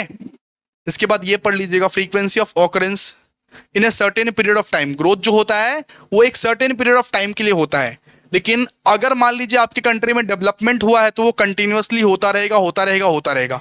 वो कंटिन्यूअसली डेवलपमेंट होता रहेगा, होता रहेगा, होता रहेगा, लेकिन ग्रोथ जो होता है एक सर्टेन पीरियड ऑफ टाइम के लिए होता है। मान लीजिए एक साल का जीडीपी ग्रोथ आपका बहुत ज्यादा हाई हुआ, अगले साल क्या पता कम जाए, है ना। ग्रोथ एक सर्टेन पीरियड ऑफ टाइम के लिए होता है, डेवलपमेंट कंटिन्यूअस प्रोसेस है। ठीक है, हो गया, हो गया ना जी। अंडर डेवलप्ड इकोनॉमी ऑलरेडी पढ़ा दिया आप लोगों को। क्या पढ़ाए थे? भिखमंगा देश, भिखमंगा देश। ठीक है, जो देश में बेसिक बेसिक फैसिलिटीज, जो देश में बेसिक बेसिक फैसिलिटीज नहीं अवेलेबल है, उन देशों को हम लोग क्या बोलते हैं? अंडर डेवलप्ड इकोनॉमी, जैसे पाकिस्तान, बांग्लादेश। अब देखिए क्या क्या चैलेंजेस है। अब हम लोग आपको पढ़ाए थे ना कैरेक्टरिस्टिक्स, उसी को लिख दीजिएगा। कैरेक्टरिस्टिक्स है या ये प्रॉब्लम्स है, बात बाकी सेम ही है। अब देखिए, अब क्या क्या, अब क्या क्या ये है, क्या क्या चैलेंजेस है। देखिए, सबसे पहले है पॉवर्टी। इन सब देश में गरीबी बहुत ज्यादा रहती है, गरीबी बहुत ज्यादा रहती है, गरीबी। इन सब देश में गरीबी बहुत ज्यादा रहती है। इन सब देश में बेरोजगारी रहती है। इन सब देश में इंफ्रास्ट्रक्चर का बहुत ज्यादा कमी रहता है, रोड्स, एनर्जी, ट्रांसपोर्टेशन अवेलेबल नहीं रहता है। इन सब देश का जो एजुकेशन लेवल रहता है वो बहुत ज्यादा कम रहता है, बहुत ज्यादा कम लोग पढ़ते हैं। अरे ये पढ़ने लिखने का पैसा नहीं रहता इधर। ठीक है, हेल्थ इश्यूज बहुत ज्यादा रहता है, हेल्थ केयर फैसिलिटीज यहाँ पे नहीं मिलता है आप लोगों को ज्यादा। ठीक है, इन सब सारे देशों में। और पॉलिटिकल इंस्टेबिलिटी, अब देखते हो ना, अब देखते हो ना बहुत सारे कंट्रीज में, अरे सरकार बार बार चेंज हो रही है, चेंज हो रही है, चेंज हो रही है। जैसे कि पाकिस्तान, बार बार चेंज हो रही है सरकार, तो ये पॉलिटिकल इंस्टेबिलिटी भी होती है यहाँ पे। ठीक है, और यहाँ पे इन इन इन देशों में डिपेंडेंस ऑन एग्रीकल्चर भी होता है, डिपेंडेंस ऑन एग्रीकल्चर भी होता है। बहुत सारे लोग एग्रीकल्चर पे ही डिपेंडेंट रहते हैं। ठीक है, वापस से देखिए, यहां पे देखिए basic characteristics of Indian economy, already पढ़े थे इसको, ऑलरेडी हम लोग पढ़े थे ना basic characteristics of Indian economy, इसको कम से कम 8 पॉइंट पढ़ लीजिएगा, लेकिन 8 पॉइंट पढ़ लीजिएगा। अब क्या क्या है कुछ कुछ बता देते हैं। ऑलरेडी संजीवनी बूटी में अभी के अभी पर क्या है भाई, अभी के अभी पर क्या है ना, सबसे पहले मिक्स्ड इकोनॉमी, इंडियन इकोनॉमी कैसा है, मिक्स्ड इकोनॉमी। इसके बाद हम लोग में ज्यादातर लोग एग्रीकल्चर से जुड़े हुए हैं, ज्यादातर लोग एग्रीकल्चर पे डिपेंडेंट है, ठीक है। हमारा जो कंट्री है वो डाइवर्स सेक्टर में मतलब कि वो बटा हुआ है, एग्रीकल्चर भी है यहाँ पे, मैन्युफैक्चरिंग भी है यहाँ पे और सर्विस भी है यहाँ पे। लेकिन आजकल सर्विस सेक्टर जो है वो लार्जेस्ट कंट्रीब्यूटर है जीडीपी का, सर्विस सेक्टर जो है जीडीपी का लार्जेस्ट कंट्रीब्यूटर है, ठीक है। इसके बाद रैपिड ग्रोथ, हमारे कंट्री का एक खास बात है कि 1990 के बाद रैपिडली ग्रो कर रहा है, ठीक है। इसके बाद ये पढ़ लीजिएगा, इनफॉर्मल सेक्टर है हमारा, informal sector a substantial part of the workforce operate in the informal sector which can limit access to the benefits and मतलब की प्रोटेक्शन, ठीक है। बहुत सारे लोग एकदम अनपढ़ है, बहुत सारे लोग एकदम मतलब कि इनफॉर्मली काम करते हैं, फॉर्मली काम नहीं करते हैं, बहुत सारे लोग इनफॉर्मली काम करते हैं। इसका मतलब बहुत सारे लोग इनफॉर्मल सेक्टर, रिक्शा वाले हैं, वैन वाले हैं, ऑटो वाले हैं, बहुत सारे लोग इनफॉर्मली काम करते हैं, ठीक है। इसके बाद regional disparities, economic development is uneven with some regions, मतलब हमारे देश ऐसा है कि कोई कोई जगह पे बहुत अच्छा डेवलपमेंट हुआ है, जैसे कि मुंबई, दिल्ली, कोलकाता बहुत अच्छा डेवलप हुआ है, लेकिन कोई कोई जगह पे डेवलपमेंट हुआ ही नहीं है, जैसे कि बिहार, जैसे उत्तर प्रदेश, वो सब जगह पे डेवलपमेंट हुआ ही नहीं है। तो यहां पे रीजनल डिसेपैरिटीज है, यहां पे इनइक्वालिटी खेला जाता है, ठीक है। इसके बाद ये पढ़ लीजिएगा सर पॉवर्टी एंड इनइक्वालिटी, मतलब कि गरीबी अभी वैसी की वैसी ही है, इनइक्वालिटी अभी वैसी की वैसी ही है, कुछ भी चेंज हो गया लेकिन गरीबी और इनइक्वालिटी नहीं गई है, वैसी की वैसी ही है, ठीक है। इतना आप पढ़ लीजिएगा तो हो जाएगा, 8 पॉइंट पढ़ लीजिएगा, इसमें से कोई 8 पॉइंट पढ़ लीजिएगा, छोटा छोटा हो जाएगा, ठीक है। चलिए नेक्स्ट बढ़ते हैं। देखिए अब खत्म होने वाला है, oh my God, chapter number 1 खत्म होने वाला है दोस्तों, ध्यान से देखिए आप लोग। अब हम लोग पढ़ेंगे कि इंडिया का क्या रोल है as a developing economy, India को क्यों कहा जाता है डेवलपिंग इकोनॉमी, इंडिया को डेवलपिंग इकोनॉमी क्यों बोला जाता है, उस चीज के बारे में हम लोग पढ़ने वाले हैं। सबसे पहला है यहाँ पे इकोनॉमिक ग्रोथ। 1991 के बाद इंडिया बहुत अच्छा इकोनॉमिक ग्रो किया, इस वजह से इंडिया डेवलपिंग इकोनॉमी कहा जाता है, ठीक है। इसके बाद इंडिया में जो है इकोनॉमिक स्ट्रक्चर वो डाइवर्सिफाइड है, यानी कि एग्रीकल्चर सेक्टर में भी काम करता है इंडिया, इंडस्ट्रियल सेक्टर में भी काम करता है और सर्विस सेक्टर में भी काम करता है, इस वजह से जीडीपी भी ग्रो कर रहा है, ठीक है। इस वजह से इसको डेवलपिंग इकोनॉमी भी बोला जाता है, क्योंकि हमारा जो इकोनॉमिक स्ट्रक्चर है वो डाइवर्सिफाइड है, हर सेक्टर में हम लोग काम कर रहे हैं, एग्रीकल्चर सेक्टर में, इंडस्ट्रियल सेक्टर में और एंड मतलब वो, ठीक है, वो सर्विस सेक्टर में, ठीक है। नेक्स्ट है भैया डेमोग्राफिक एडवांटेज।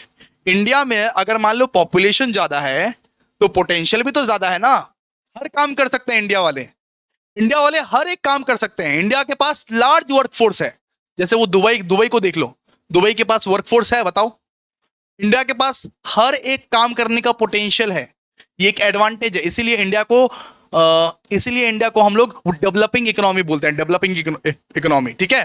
इंडिया के पास हर एक काम करने का जो है वो कैपेसिटी है, क्योंकि इंडिया का पॉपुलेशन बहुत ज्यादा हाई है, इंडिया में यंग एंड ग्रोइंग पॉपुलेशन बहुत ज्यादा है, इस वजह से हर एक काम कर सकते हैं इंडिया वाले, ठीक है। इसके बाद यहां पे गरीबी वैसी की वैसी ही है और इनइक्वालिटी वैसी की वैसी ही है, ठीक है। तो गरीबी और इनइक्वालिटी में कोई भी चेंज नहीं आया, गरीबी और इनइक्वालिटी वैसी की वैसी ही है। इसके बाद रीजनल डिसेपैरिटीज, इंडिया में एक ऐसा है कि महाराष्ट्र, गुजरात, कोलकाता में बहुत ही सुंदर तरीके से ऑपरेट हो रहा है, इकोनॉमिक हो रहा है, लेकिन दूसरे स्टेट्स पे जैसे कि उत्तर प्रदेश, बिहार, वहां पे डेवलपमेंट नहीं होता है, कुछ जगह पे यहाँ पे डेवलपमेंट अच्छे से होता है, कुछ जगह पे यहाँ पे डेवलपमेंट नहीं होता है, यानी रीजनल डिसेपैरिटीज दिखाया जाता है यहाँ पे, ठीक है। इसके बाद इंफ्रास्ट्रक्चर डेवलपमेंट मतलब इंडिया में इंफ्रास्ट्रक्चर डेवलपमेंट अभी भी पूरी तरीके से नहीं हो पाया है। एजुकेशन एंड स्किल, इंडिया में अभी भी एजुकेशन सही तरीके से डेवलप नहीं हो पाया, अभी भी चैलेंज है एजुकेशन सेक्टर में, अभी भी स्किल डेवलपमेंट में बहुत ज्यादा चैलेंजेस है, ठीक है। ग्लोबल इंटीग्रेशन, ग्लोबली इंडिया बहुत अच्छे से इंटीग्रेट कर चुका है ग्लोबल इकोनॉमी के साथ, अब हम लोग इंपोर्ट्स एक्सपोर्ट सब कुछ कर सकते हैं, ग्लोबल इकोनॉमी के साथ मिलकर काम करते हैं, ठीक है। Next informal economy. इंडिया का जो लास्ट मतलब कि large portion of the work force है वो अभी भी इनफॉर्मल सेक्टर में, ठीक है, उनके पास कोई भी जॉब नहीं है, वो दिहाड़ी मजदूर है, इनफॉर्मल सेक्टर में कमाते हैं वो लोग, ठीक है। इतना अगर आप पढ़ लीजिएगा तो हो जाएगा। ये 9 पॉइंट्स है, ये क्या है, 9 पॉइंट्स, ठीक है। चलिए, ठीक है, समझ में आ गया। चलिए, तो हो गया, ये चैप्टर हमारा खत्म, ये चैप्टर हमारा खत्म। अब हम लोग करेंगे दोस्तों यूनिट नंबर 3। यूनिट नंबर 3 करने के बाद हमारा पूरा का पूरा जो इकोनॉमिक्स है उसका आधा हो जाएगा आज, और कल हम लोग ये यूनिट नंबर 2 और यूनिट नंबर 4 कर लेंगे आराम से। तो यूनिट नंबर 3 अब हम लोग करने जा रहे हैं, लेकिन 2 मिनट्स के ब्रेक के बाद। यूनिट नंबर 3 करने जा रहे हैं, संजीवनी बूटी पहले करेंगे, संजीवनी बूटी पहले करेंगे दोस्तों, इसके बाद हम लोग वापस से यहां करने आएंगे, ठीक है। तो यूनिट नंबर 3 2 मिनट्स के ब्रेक के बाद होगा। यूनिट नंबर 3 करके आपका पूरा का पूरा इकोनॉमिक्स का मैराथन जो आज का है वो सल्टा देंगे, ठीक है। Thank you so much guys.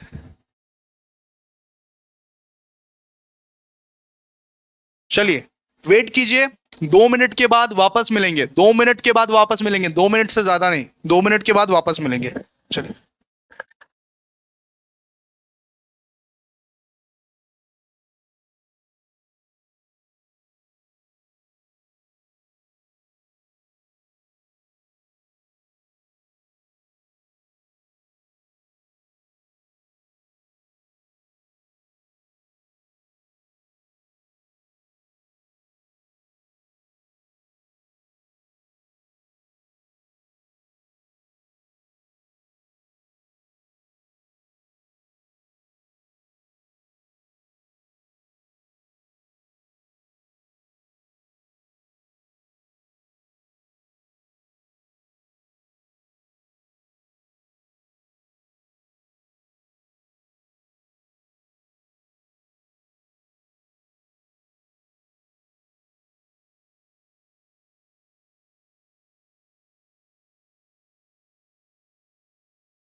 ये अब हम लोग करने वाले हैं unit number 3, issues of Indian economy. Unit number 3 का सबसे पहले भैया संजीवनी बूटी करेंगे, उसके बाद मैट में आएंगे। क्लियर है? तो आइए फटाफट से संजीवनी बूटी पे आइए, और संजीवनी बूटी यूनिट नंबर 3 का पहले हम लोग कर लेते हैं, उसके बाद हम लोग मैट को करेंगे, है ना।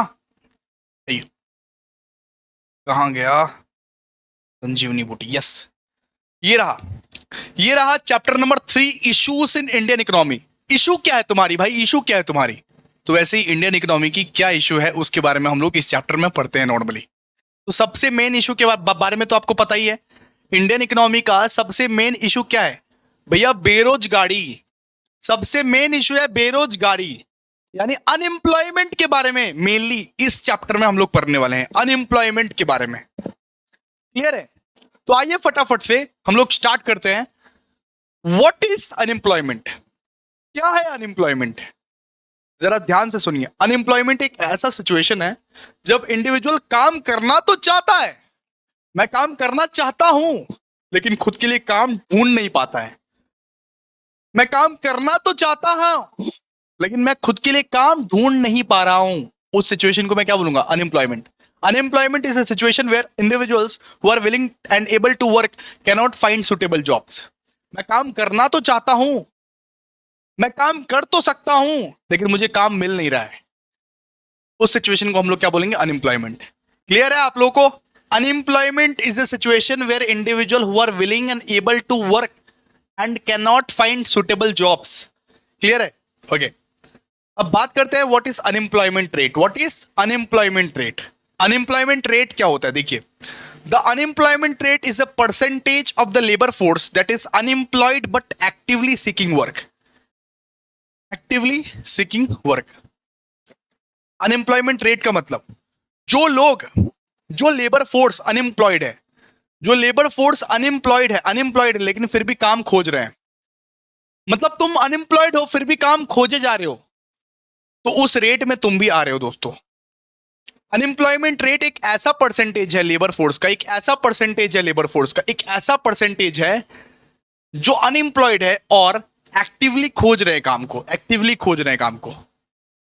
ठीक है, एक्टिवली खोज रहे काम को। मान लो इंडिया में मान लो 37% ऑफ द यूथ अनएम्प्लॉयड है। मतलब इसका मतलब वो ये जो 37% है ये अनएम्प्लॉयड भी है और साथ साथ खोज भी रहे, एक्टिवली सीकिंग जॉब्स, खोज भी रहे हैं जॉब्स को। अनएम्प्लॉयड भी आपको रहना पड़ेगा और खोजना भी पड़ेगा जॉब को, तो फिर आप उस ये परसेंटेज में शामिल हो जाओगे। उसको हम लोग क्या बोलेंगे? Unemployment rates. ठीक है, बात करते हैं define different types of unemployment. अगर कभी बोल दिया कि कितने टाइप्स के अनएम्प्लॉयमेंट रहते हैं तो आप लोग को एक्सप्लेन करना पड़ेगा। सबसे पहला होता है दोस्तों फ्रिक्शनल अनएम्प्लॉयमेंट, जो कि जिसको हम लोग बोलते हैं वो टेम्पोररी अनएम्प्लॉयमेंट। मान लीजिए सीजन वाइज अनएम्प्लॉयमेंट चलता है ना, सीजन वाइज, मतलब कि दिवाली के सीजन में क्रैकर बेच लिए, होली के सीजन में रंग बेच लिए, उसको हम लोग क्या बोलेंगे? Frictional unemployment. मतलब एक सीजन में कमा लिए, दूसरे सीजन में अनएम्प्लॉयड है। एक सीजन में हम कमा लिए और दूसरे सीजन में अनएम्प्लॉयड है, सीधा सा बात है। इसके बाद voluntary unemployment, when people choose not to work. मान लीजिए मेरा इच्छा है कि घर में बैठ के बस खाऊं, क्योंकि मेरा पापा बहुत अमीर है, मेरे चाचा बहुत अमीर है, मेरा इच्छा है कि मैं बस घर में बैठ के खाऊं, तो वो टाइप का भी अनएम्प्लॉयमेंट को बोला जाता है वॉलेंट्री अनएम्प्लॉयमेंट। मैं एक्टिवली खोज भी नहीं रहा हूं, मेरे को चाहिए भी नहीं नौकरी। मान लीजिए मेरा इच्छा है मैं घर में बैठ के खाऊं सिर्फ, क्योंकि मेरे पास बहुत बहुत बहुत ज्यादा पैसा है, मेरे को नौकरी का कोई जरूरत नहीं है, तो इसको हम लोग क्या इस अनएम्प्लॉयमेंट को हम लोग क्या बोलेंगे? Voluntary unemployment. वॉलेंट्री अनएम्प्लॉयमेंट, ठीक है। और फिर थर्ड आता है इनवॉलेंट्री अनएम्प्लॉयमेंट। इनवॉलेंट्री अनएम्प्लॉयमेंट मतलब कि जब पीपल चाहता है, मैं चाहता हूं मुझे काम मिले, लेकिन मुझे जब काम नहीं मिलता है, उसको मैं क्या बोलूंगा? इनवॉलेंट्री। मैं चाहता हूं, मैं दिलो जान से चाहता हूं कि मुझे कोई काम मिले, लेकिन मुझे काम नहीं मिल रहा है, तो मैं क्या बोलूंगा? Involuntary unemployment. ठीक है। एक होता है दोस्तों स्ट्रक्चरल अनएम्प्लॉयमेंट। मान लीजिए कि मेरे पास स्किल ही नहीं है, स्किल ही नहीं है, स्किल का ही कमी है मेरे में, मेरे को वो काम करना ही नहीं आता जो काम का रिक्वायरमेंट है मार्केट में, उसको मैं क्या बोलूंगा? Structural unemployment. स्ट्रक्चरल, अगर आपके पास स्किल नहीं है, आपको अगर वो काम नहीं करना आता, तो वो अनएम्प्लॉयमेंट को हम लोग क्या बोलेंगे? Structural unemployment. इसके बाद साइक्लिकल अनएम्प्लॉयमेंट, मतलब देश का हालत खराब है, कोविड आ गया मान लीजिए, देश का हालत खराब है, उस वजह से जो अनएम्प्लॉयमेंट अराइज होती है उसको हम लोग क्या बोलते हैं, साइक्लिकल अनएम्प्लॉयमेंट। इसके बाद आता है sir disguised unemployment, more people work than needed. जब ज्यादा लोगों की जरूरत होगी फिर तुमको बुलाएंगे, अभी तुम जाओ यहां से। जब ज्यादा लोगों को जरूरत होगी फिर तुमको बुलाएंगे, अभी जाओ यहां से। उसको बोलते हैं दोस्तों डिसगाइज्ड अनएम्प्लॉयमेंट। एक होता है दोस्तों सीजनल अनएम्प्लॉयमेंट, मतलब सिर्फ स्पेसिफिक सीजन्स में ही जॉब अवेलेबल है, होली में ही या दिवाली में ही सिर्फ जॉब अवेलेबल है, ठीक है। एंड एक होता है दोस्तों वो टेक्नोलॉजिकल अनएम्प्लॉयमेंट। मान लीजिए एआई ने आपका जॉब खा लिया। एआई जो आया है, एआई की वजह से बहुत सारी जो नौकरी गई उसको क्या बोलेंगे भैया, टेक्नोलॉजिकल अनएम्प्लॉयमेंट, ठीक है।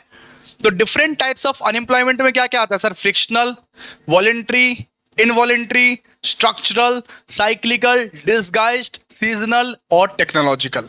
पढ़ लीजिएगा आराम से। क्लियर है इतना, क्लियर है इतना ना, क्लियर है इतना, प्लीज बताओ।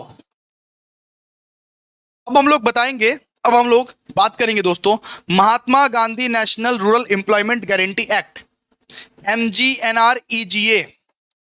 महात्मा Gandhi national rural employment guarantee act क्या है, इस चीज के बारे में बात करेंगे दोस्तों। तो Mahatma Gandhi national rural employment guarantee act मतलब कि provides 100 days of guaranteed wage employment actually to rural household, annually to rural household। मतलब जो रूरल एरिया में रहता है, रूरल एरिया मतलब क्या, जो गांव में रहता है, गांव में या रूरल एरिया में जो रहता है उनको 100 days of guaranteed wage देगा, उनको 100 days of guaranteed wage employment देगा। It aims to reduce rural poverty and create durable assets। मतलब उनको ये एश्योर कर देगा कि भाई आप 365 में से कम 100 दिन तो कमाओगे। ये स्कीम के तहत जो रूरल एरिया में रहता है उनको ये एश्योर कर देगा कि आप 365 दिन के तहत आप कम से कम 365 दिन में 100 दिन तो कमाओगे। 100 दिन का हम वेज एम्प्लॉयमेंट आपको प्रोवाइड करेंगे। ये जो स्कीम है वही करता है कि 365 में से 100 दिन का गारंटेड वेज एम्प्लॉयमेंट आपको हम प्रोवाइड करके रख देंगे। समझ में आ गया आप लोगों को, क्लियर है ना।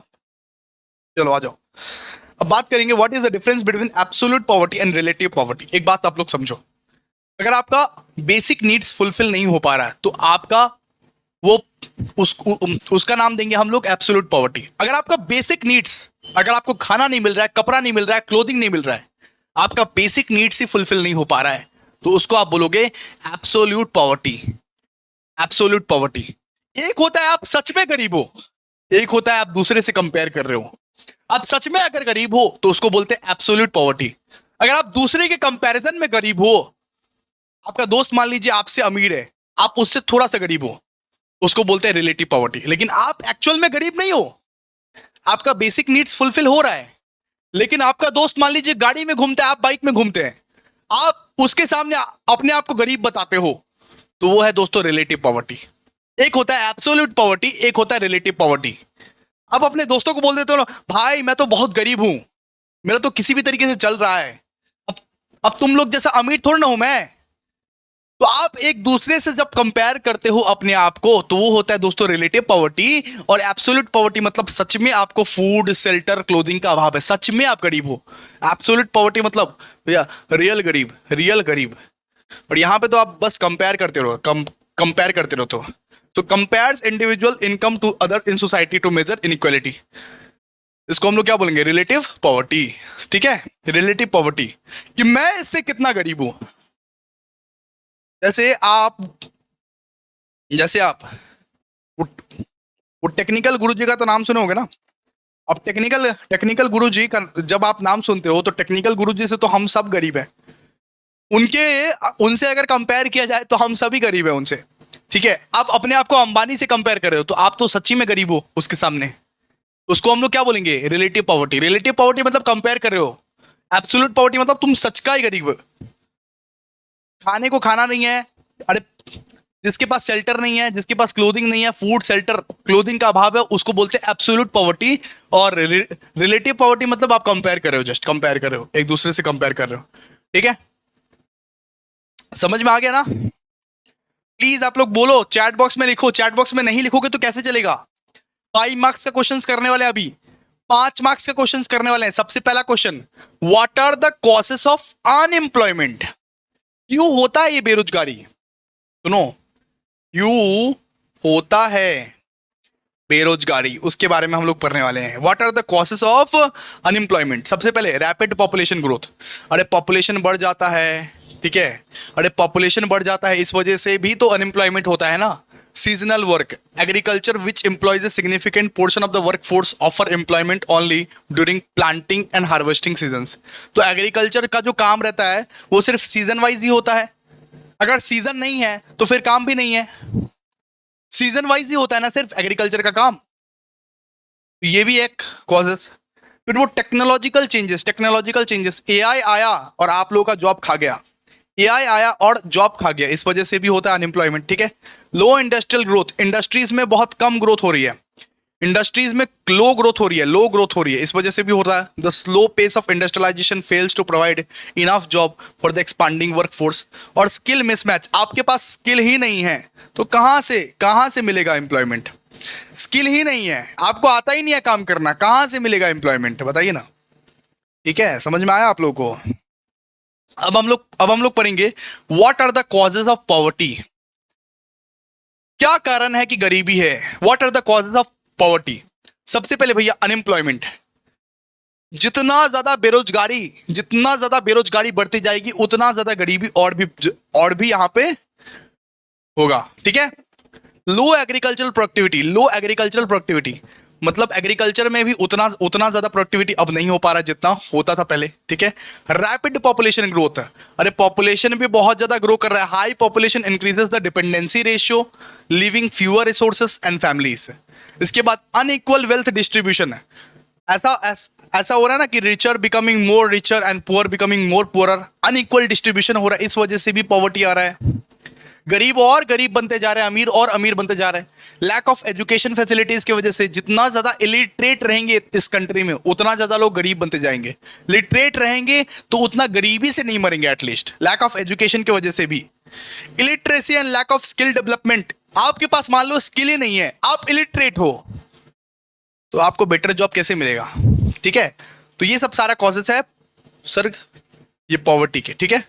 पॉवर्टी के ये सब सारा ये कॉजेस है, ठीक है। लास्ट क्वेश्चन ऑफ संजीवनी बूटी, देखिए, discuss major poverty alleviation program in India. कौन कौन सा ऐसा प्रोग्राम था जिसका मकसद ये था कि पॉवर्टी हटाओ, जिसका मकसद ये था गरीबी हटाओ? कौन कौन सा प्रोग्राम लाया गया जिसका मेन गोल था कि पॉवर्टी एलिविएट करने का, पॉवर्टी मिटिगेट करने का और पॉवर्टी हटाने का, जिसका मेन एम गरीबी हटाने का था? सबसे पहला स्कीम था दोस्तों Mahatma Gandhi national rural employment guarantee act, जो ये गारंटी देता था कि कम से कम 365 दिन में से हम लोग 100 दिन का आप लोगों को वेज एम्प्लॉयमेंट प्रोवाइड करेंगे। एक साल में 365 दिन होता है ना, कम से कम 100 दिनों का हम लोग वेज एम्प्लॉयमेंट प्रोवाइड करेंगे दोस्तों। क्योंकि ये फोकस करता था किसी भी तरीके से गरीबी को रिड्यूस किया जाए, जो कि रूरल एरियाज में ये स्कीम्स था, ये प्रोग्राम था कि कम से कम 365 में से 100 दिन का हम लोग एम्प्लॉयमेंट आपको प्रोवाइड करेंगे to rural household only, ठीक है। इसके बाद एक है यहां पे पीडीएस। सो पीडीएस का मतलब अरे public distribution system. So public distribution system में क्या होता था पता है? राइस, व्हीट, शुगर, ये सब चीज ना बहुत ही ज्यादा सब्सिडाइज्ड रेट में मिलता था, बहुत ज्यादा कम रेट में मिलता था। राइस, व्हीट, शुगर, ये स्कीम के तहत राइस, व्हीट, शुगर और जो भी एसेंशियल चीजें हैं ये बहुत कम रेट्स में मिला करता था, मार्केट से बहुत कम रेट में। ये भी एक स्कीम था, है ना। इसके बाद मिड डे मील स्कीम, जिसमें यह बोला गया कि गवर्नमेंट स्कूल में जितने भी बच्चे गवर्नमेंट स्कूल में जाते हैं उनको लंच प्रोवाइड किया जाए, मिड डे मील। अरे गवर्नमेंट स्कूल में, सरकारी स्कूल में जितने भी बच्चे जाते हैं उनको मिड डे मील प्रोवाइड किया जाए, उनको लंच प्रोवाइड किया जाए। यह स्कीम ये फोकस करता था, मिड डे मील स्कीम, ठीक है।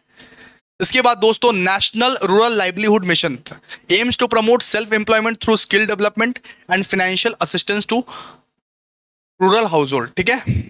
तो सेल्फ एम्प्लॉयमेंट प्रमोट कर रहा था ये, ठीक है, स्किल डेवलपमेंट। क्लियर है? लास्ट लास्ट है दोस्तों ये PMAY, तो प्रधानमंत्री आवास योजना। अर्बन और रूरल एरियाज में घर प्रोवाइड किया जाता था, ठीक है, घर प्रोवाइड किया जाता था। Focus on providing affordable housing to urban and rural poor by offering subsidized और ऑन होम लोन्स, ठीक है।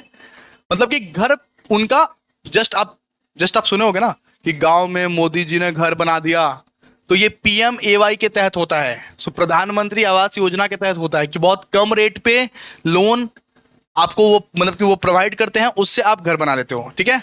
बहुत कम रेट पे लोन प्रोवाइड कर देते हैं, उससे आप घर बना देते हो, ठीक है। और एक स्कीम है दोस्तों integrated child development services, integrated child development services, जिसमें food, education, health care provide किया जाता है children's under 6 year.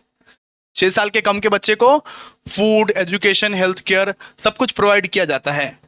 And their mother to address improves health outcomes, जिससे हेल्थ उसका खराब ना हो, ठीक है। ये सब सारे क्या है, स्कीम्स है, ये सब सारे स्कीम्स है जो स्कीम्स के तहत आप अरे गरीबी मिटा सकते हो। जिस स्कीम्स के तहत गवर्नमेंट ने ये कोशिश की है कि गरीबी मिटाओ भाई, गरीबी हटाओ भाई, ठीक है। तो ये देखो चैप्टर नंबर 3 का संजीवनी बूटी हम लोग ने कर लिया। अब चैप्टर नंबर 3 का क्या करेंगे, नोट्स पढ़ेंगे, नोट्स पढ़ेंगे चैप्टर नंबर 3 का, ठीक है। आइए फटाफट से चैप्टर नंबर 3 का नोट्स पढ़ के, और हमारा जो चैप्टर नंबर 3 और चैप्टर नंबर 1 का जो संकल्प था वो आज हमारा हो जाएगा। क्लियर है? चलो आ जाओ, आ जाओ। ये अनएम्प्लॉयमेंट के बारे में तो आप लोगों को पढ़ाई दिए हैं दोस्तों। अनएम्प्लॉयमेंट क्या होता है, जब आप काम करना तो चाहते हो लेकिन आपको काम नहीं मिलता है, उसको हम लोग क्या बोलते हैं, अनएम्प्लॉयमेंट बोलते हैं, ठीक है। प्रॉब्लम्स ऑफ अनएम्प्लॉयमेंट भी आप लोग को बता दिया है कि अनएम्प्लॉयमेंट की क्या क्या चैलेंजेस है, क्या क्या प्रॉब्लम्स है। इसको पढ़ लीजिएगा, कम से कम 7 पॉइंट्स पढ़िएगा, 7-8 पॉइंट इसका पढ़ लीजिएगा, ठीक है। प्रॉब्लम्स ऑफ अनएम्प्लॉयमेंट भी पढ़ लीजिएगा, इसका 7-8 पॉइंट ही है और 7-8 पॉइंट ही पढ़ लीजिएगा इसमें से। क्लियर है? ई बुक भी पढ़ना जरूरी है, संजीवनी बूटी भी पढ़ना जरूरी है, कॉलेज के सजेशंस भी पढ़ना जरूरी है, तब जाके आप पास करोगे, तब जाके आप बहुत अच्छा स्कोर कर पाओगे, ठीक है। इसके बाद बात करेंगे पॉवर्टी का, तो पॉवर्टी का भी बात कर लिया है, गरीबी क्या होता है। So poverty is a state in which individuals और group lack sufficient financial resources to meet basic needs such as food, clothing, shelter. Poverty एक ऐसा स्टेज है जहां पे individuals basic basic facilities, individual के पास बेसिक बेसिक फैसिलिटी नहीं रहता, खाना नहीं रहता, कपड़ा नहीं रहता, शेल्टर नहीं रहता, उस स्टेट को हम लोग क्या बोलते हैं, उस स्टेट को हम लोग बोलते हैं पॉवर्टी। आप लोग को ऑलरेडी बता चुके हैं एब्सोल्यूट पॉवर्टी क्या होता है। एब्सोल्यूट पॉवर्टी मतलब आप सच के गरीब हो, रियल गरीब, रियल गरीब हो आप, आपके पास सच में फूड नहीं है, क्लीन वाटर नहीं है, शेल्टर नहीं है, कपड़े नहीं है, कुछ भी नहीं है आपके पास।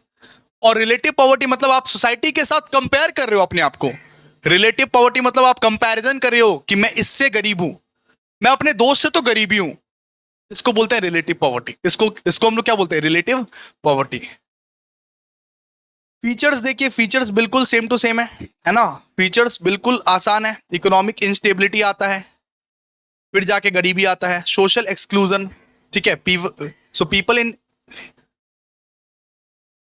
अच्छा यहाँ पे सोशल एक्सक्लूजन मतलब क्या होता है, सोशल एक्सक्लूजन मतलब कि गरीबों को सब कोई मतलब कि ये करता है, हटाता है।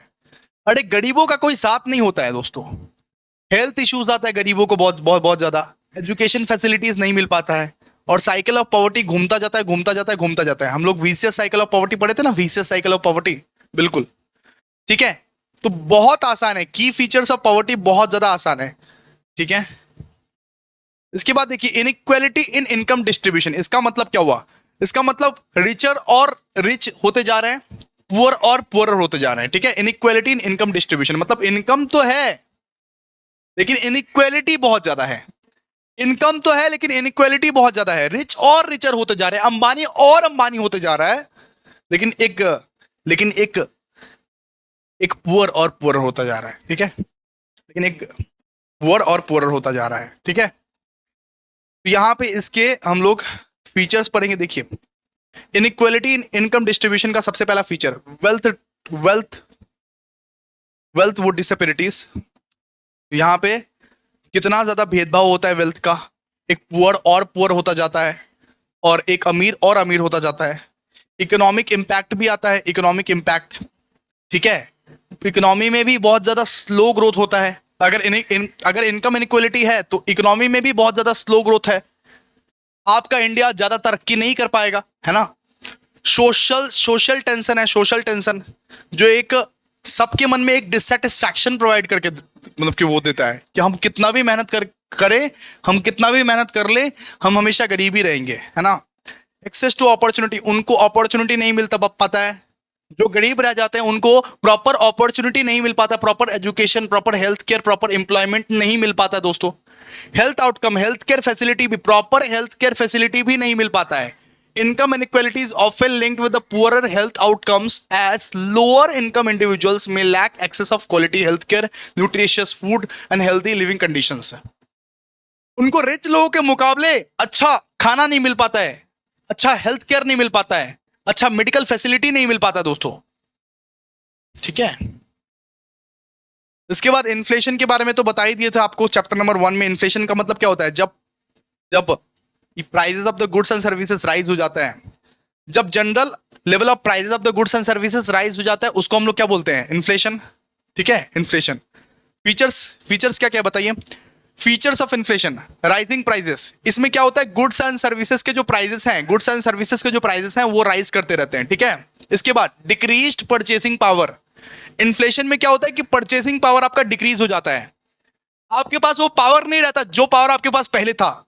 आप पहले 100 रुपए में 2 kg केले लाते थे, लेकिन अब 100 रुपए में सिर्फ 1 kg केले आप लाते हो, मतलब कि एग्जाम्पल, फॉर एग्जाम्पल, ठीक है, एग्जाम्पल बोले।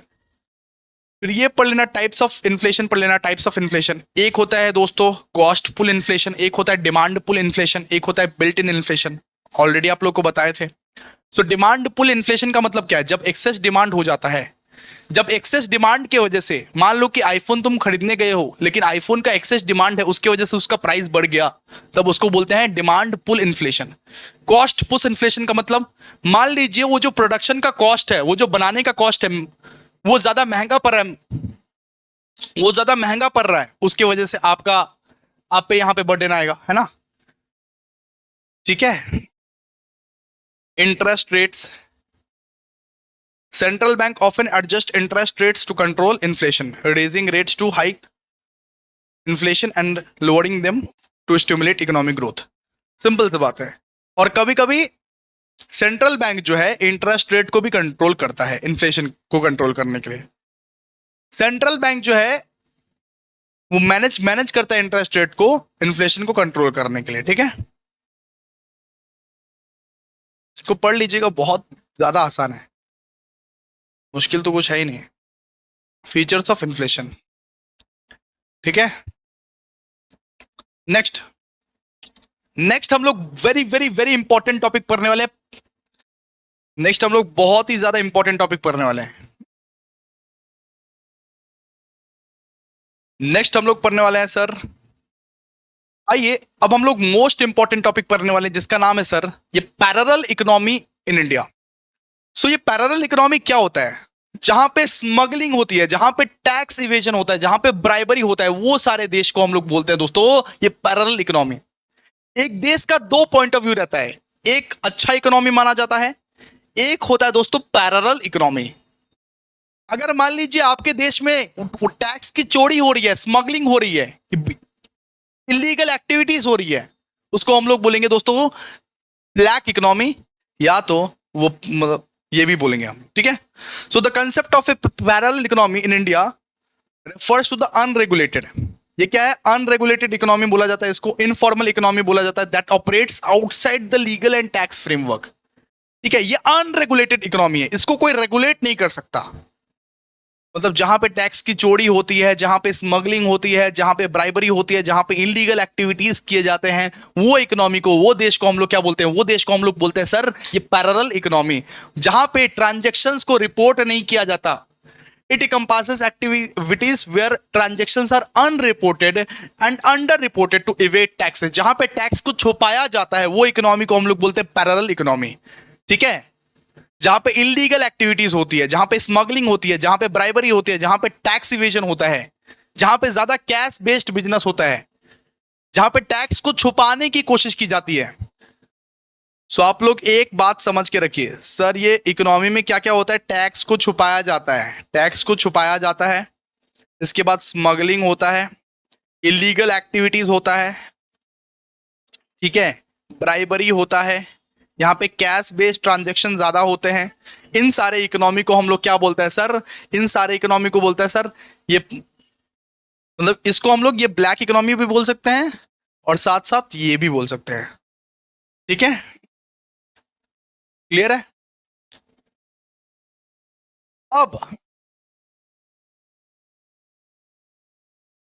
अब ये इकोनॉमी में, अब ये इकोनॉमी का क्या क्या कॉजेज है, कॉजेज ऑफ ब्लैक इकोनॉमी या कॉजेज ऑफ पैरेलल इकोनॉमी। देखिए सबसे पहले क्या है सर, टैक्स इवेजन। यहाँ पे क्या होता है, टैक्स इवेजन, टैक्स की चोरी होती है यहाँ पे।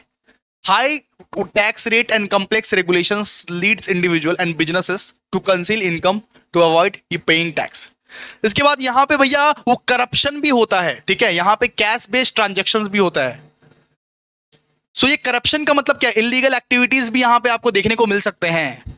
और साथ ही साथ दोस्तों कैश बेस्ड ट्रांजैक्शंस भी यहाँ पे होता है, कैश बेस्ड ट्रांजैक्शंस भी होता है। अगर कैश में डील करोगे तो आपका जो मनी है वो तो ब्लैक मनी हो जाएगा ना। Regulatory loop holes, regulatory loop holes, तो लॉज एंड रेगुलेशंस का जो फायदा उठाया जाता है ना, वो यहाँ पे उठाया जाता है, वो ये इकोनॉमी में उठाया जाता है, ये ब्लैक इकोनॉमी में उठाया जाता है। ठीक है, सो ब्लैक मार्केट एक्टिविटीज, यहाँ पे ये काला मार्केट चलता है, अनरेगुलेटेड मार्केट चलता है। ठीक है, हाई कंप्लायंस कॉस्ट, यहाँ पे कंप्लायंस कॉस्ट भी ज्यादा है। ठीक है, तो ये मार्केट में ये इकोनॉमी में टैक्स की चोरी होती है दोस्तों, ये इकोनॉमी में करप्शन होता है, ये इकोनॉमी में कैश बेस्ड ट्रांजैक्शन ज्यादा होती है, ये इकोनॉमी में रेगुलेटरी लूपहोल्स होती है, सब कुछ ये मतलब ये इसमें होती है, ब्लैक इकोनॉमी में होती है। ठीक है, ब्लैक इकोनॉमी में होती है। अब हम लोग लास्ट टॉपिक पढ़ने वाले हैं और ये पूरा खूबसूरत सा चैप्टर नंबर 3 हम लोग खत्म कर देंगे दोस्तों। यूनिट नंबर 1 यूनिट नंबर 3 हम लोग ने आज ही खत्म कर दिया दोस्तों। आइए फटाफट से, ये क्या है, issues in Indian economy. Indian economy में क्या क्या इश्यूज है, क्या क्या प्रॉब्लम्स है। सिंपल सा बात है, अगर आपको कोई प्रॉब्लम्स भी पूछे तो सेम ही आंसर होगा, इश्यू भी पूछे तो सेम ही आंसर होगा। ठीक है, इंडियन इकोनॉमी में क्या क्या है बताइए। सबसे पहले भैया अनएम्प्लॉयमेंट है, अनएम्प्लॉयमेंट है, बेरोजगारी है, यही तो एक मेन प्रॉब्लम है। इंडियन इकोनॉमी का मेन प्रॉब्लम तो यही है कि इशू यही है, main problem unemployment. High level of joblessness specially among youth and educated individual with under employment in informal sector. ठीक है, इसके बाद सबसे main problem inequality and poverty अभी भी है, अभी भी इनइक्वालिटी गई नहीं, अभी भी रिच और रिच होते जा रहे हैं, पुअर और पुअर होते जा रहे हैं। इनइक्वालिटी का अभी भी वही सेम चीज है, ये भी एक प्रॉब्लम है। Agricultural distress, agricultural distress India में जो है ना अभी भी लो प्रोडक्टिविटी है, अभी भी इरिगेशन सही तरीके से हो नहीं पाता है, अभी भी हम लोग मॉनसून पे ज्यादा रिलाई करते हैं कि मॉनसून कब आएगा, मॉनसून जब आएगा उसके बाद ही हमारा ये सब सारा होगा। हमारे पास अभी भी ये टेक्नोलॉजीज अवेलेबल नहीं है, अभी भी एडवांसमेंट ऑफ टेक्नोलॉजीज हमारे पास अवेलेबल नहीं है दोस्तों। इसके बाद इंफ्रास्ट्रक्चर भी सही तरीके से काम नहीं करता है, रोड्स, इलेक्ट्रिसिटी, सैनिटाइजेशन भी सही तरीके से काम नहीं करता है इंडिया में, है ना। लो इंडस्ट्रियल ग्रोथ, इंडस्ट्रीज में भी बहुत कम ग्रोथ होता है, इनसफिशिएंट ग्रोथ होता है, इनसफिशिएंट ग्रोथ मतलब कि इंडस्ट्रीज। ठीक है, इन्फ्लेशन भी है, हर चीज के प्राइसेस भी बढ़ रहे हैं। ठीक है, यहाँ पे आपको ये बैंकिंग सेक्टर इश्यूज भी देखने को मिल जाएंगे, इन्वायरमेंटल डिग्रेडेशन भी मिल जाएगा, इन्वायरमेंट का भी हम लोग सही तरीके से मतलब ये ख्याल नहीं रखते, एयर एंड वाटर पोल्यूशन हो रहा है, डिफॉरेस्टेशन हो रहा है, इनएडिक्वेट वेस्ट मैनेजमेंट हो रहा है, इस वजह से भी। ठीक है, और बैंकिंग सेक्टर इश्यूज भी हो रहा है। ठीक है, तो ये सब सारे इश्यूज थे, ये सब सारे प्रॉब्लम्स है, ये सब सारे प्रॉब्लम्स है इंडियन इकोनॉमी के। तो दोस्तों हम लोग ने क्या क्या कर लिया बताइए। हम लोग ने यहां पे आप लोगों को दोस्तों संजीवनी बूटी भी करा दिया और साथ ही साथ दोस्तों ई बुक भी करवा दिया, ई बुक भी करवा दिया। अगर इफ आपके कॉलेज के सजेशंस भी कुछ हैं तो उसको भी कर लीजिएगा ध्यान से। ठीक है, और प्लीज लाइक करो, शेयर करो ज्यादा से ज्यादा, ताकि chapter number 1 chapter number 3 revise हो जाए और कल हम लोग करेंगे चैप्टर नंबर 2 और chapter number 4 revise. Thank you so much guys, thank you so much for your support, thank you so much.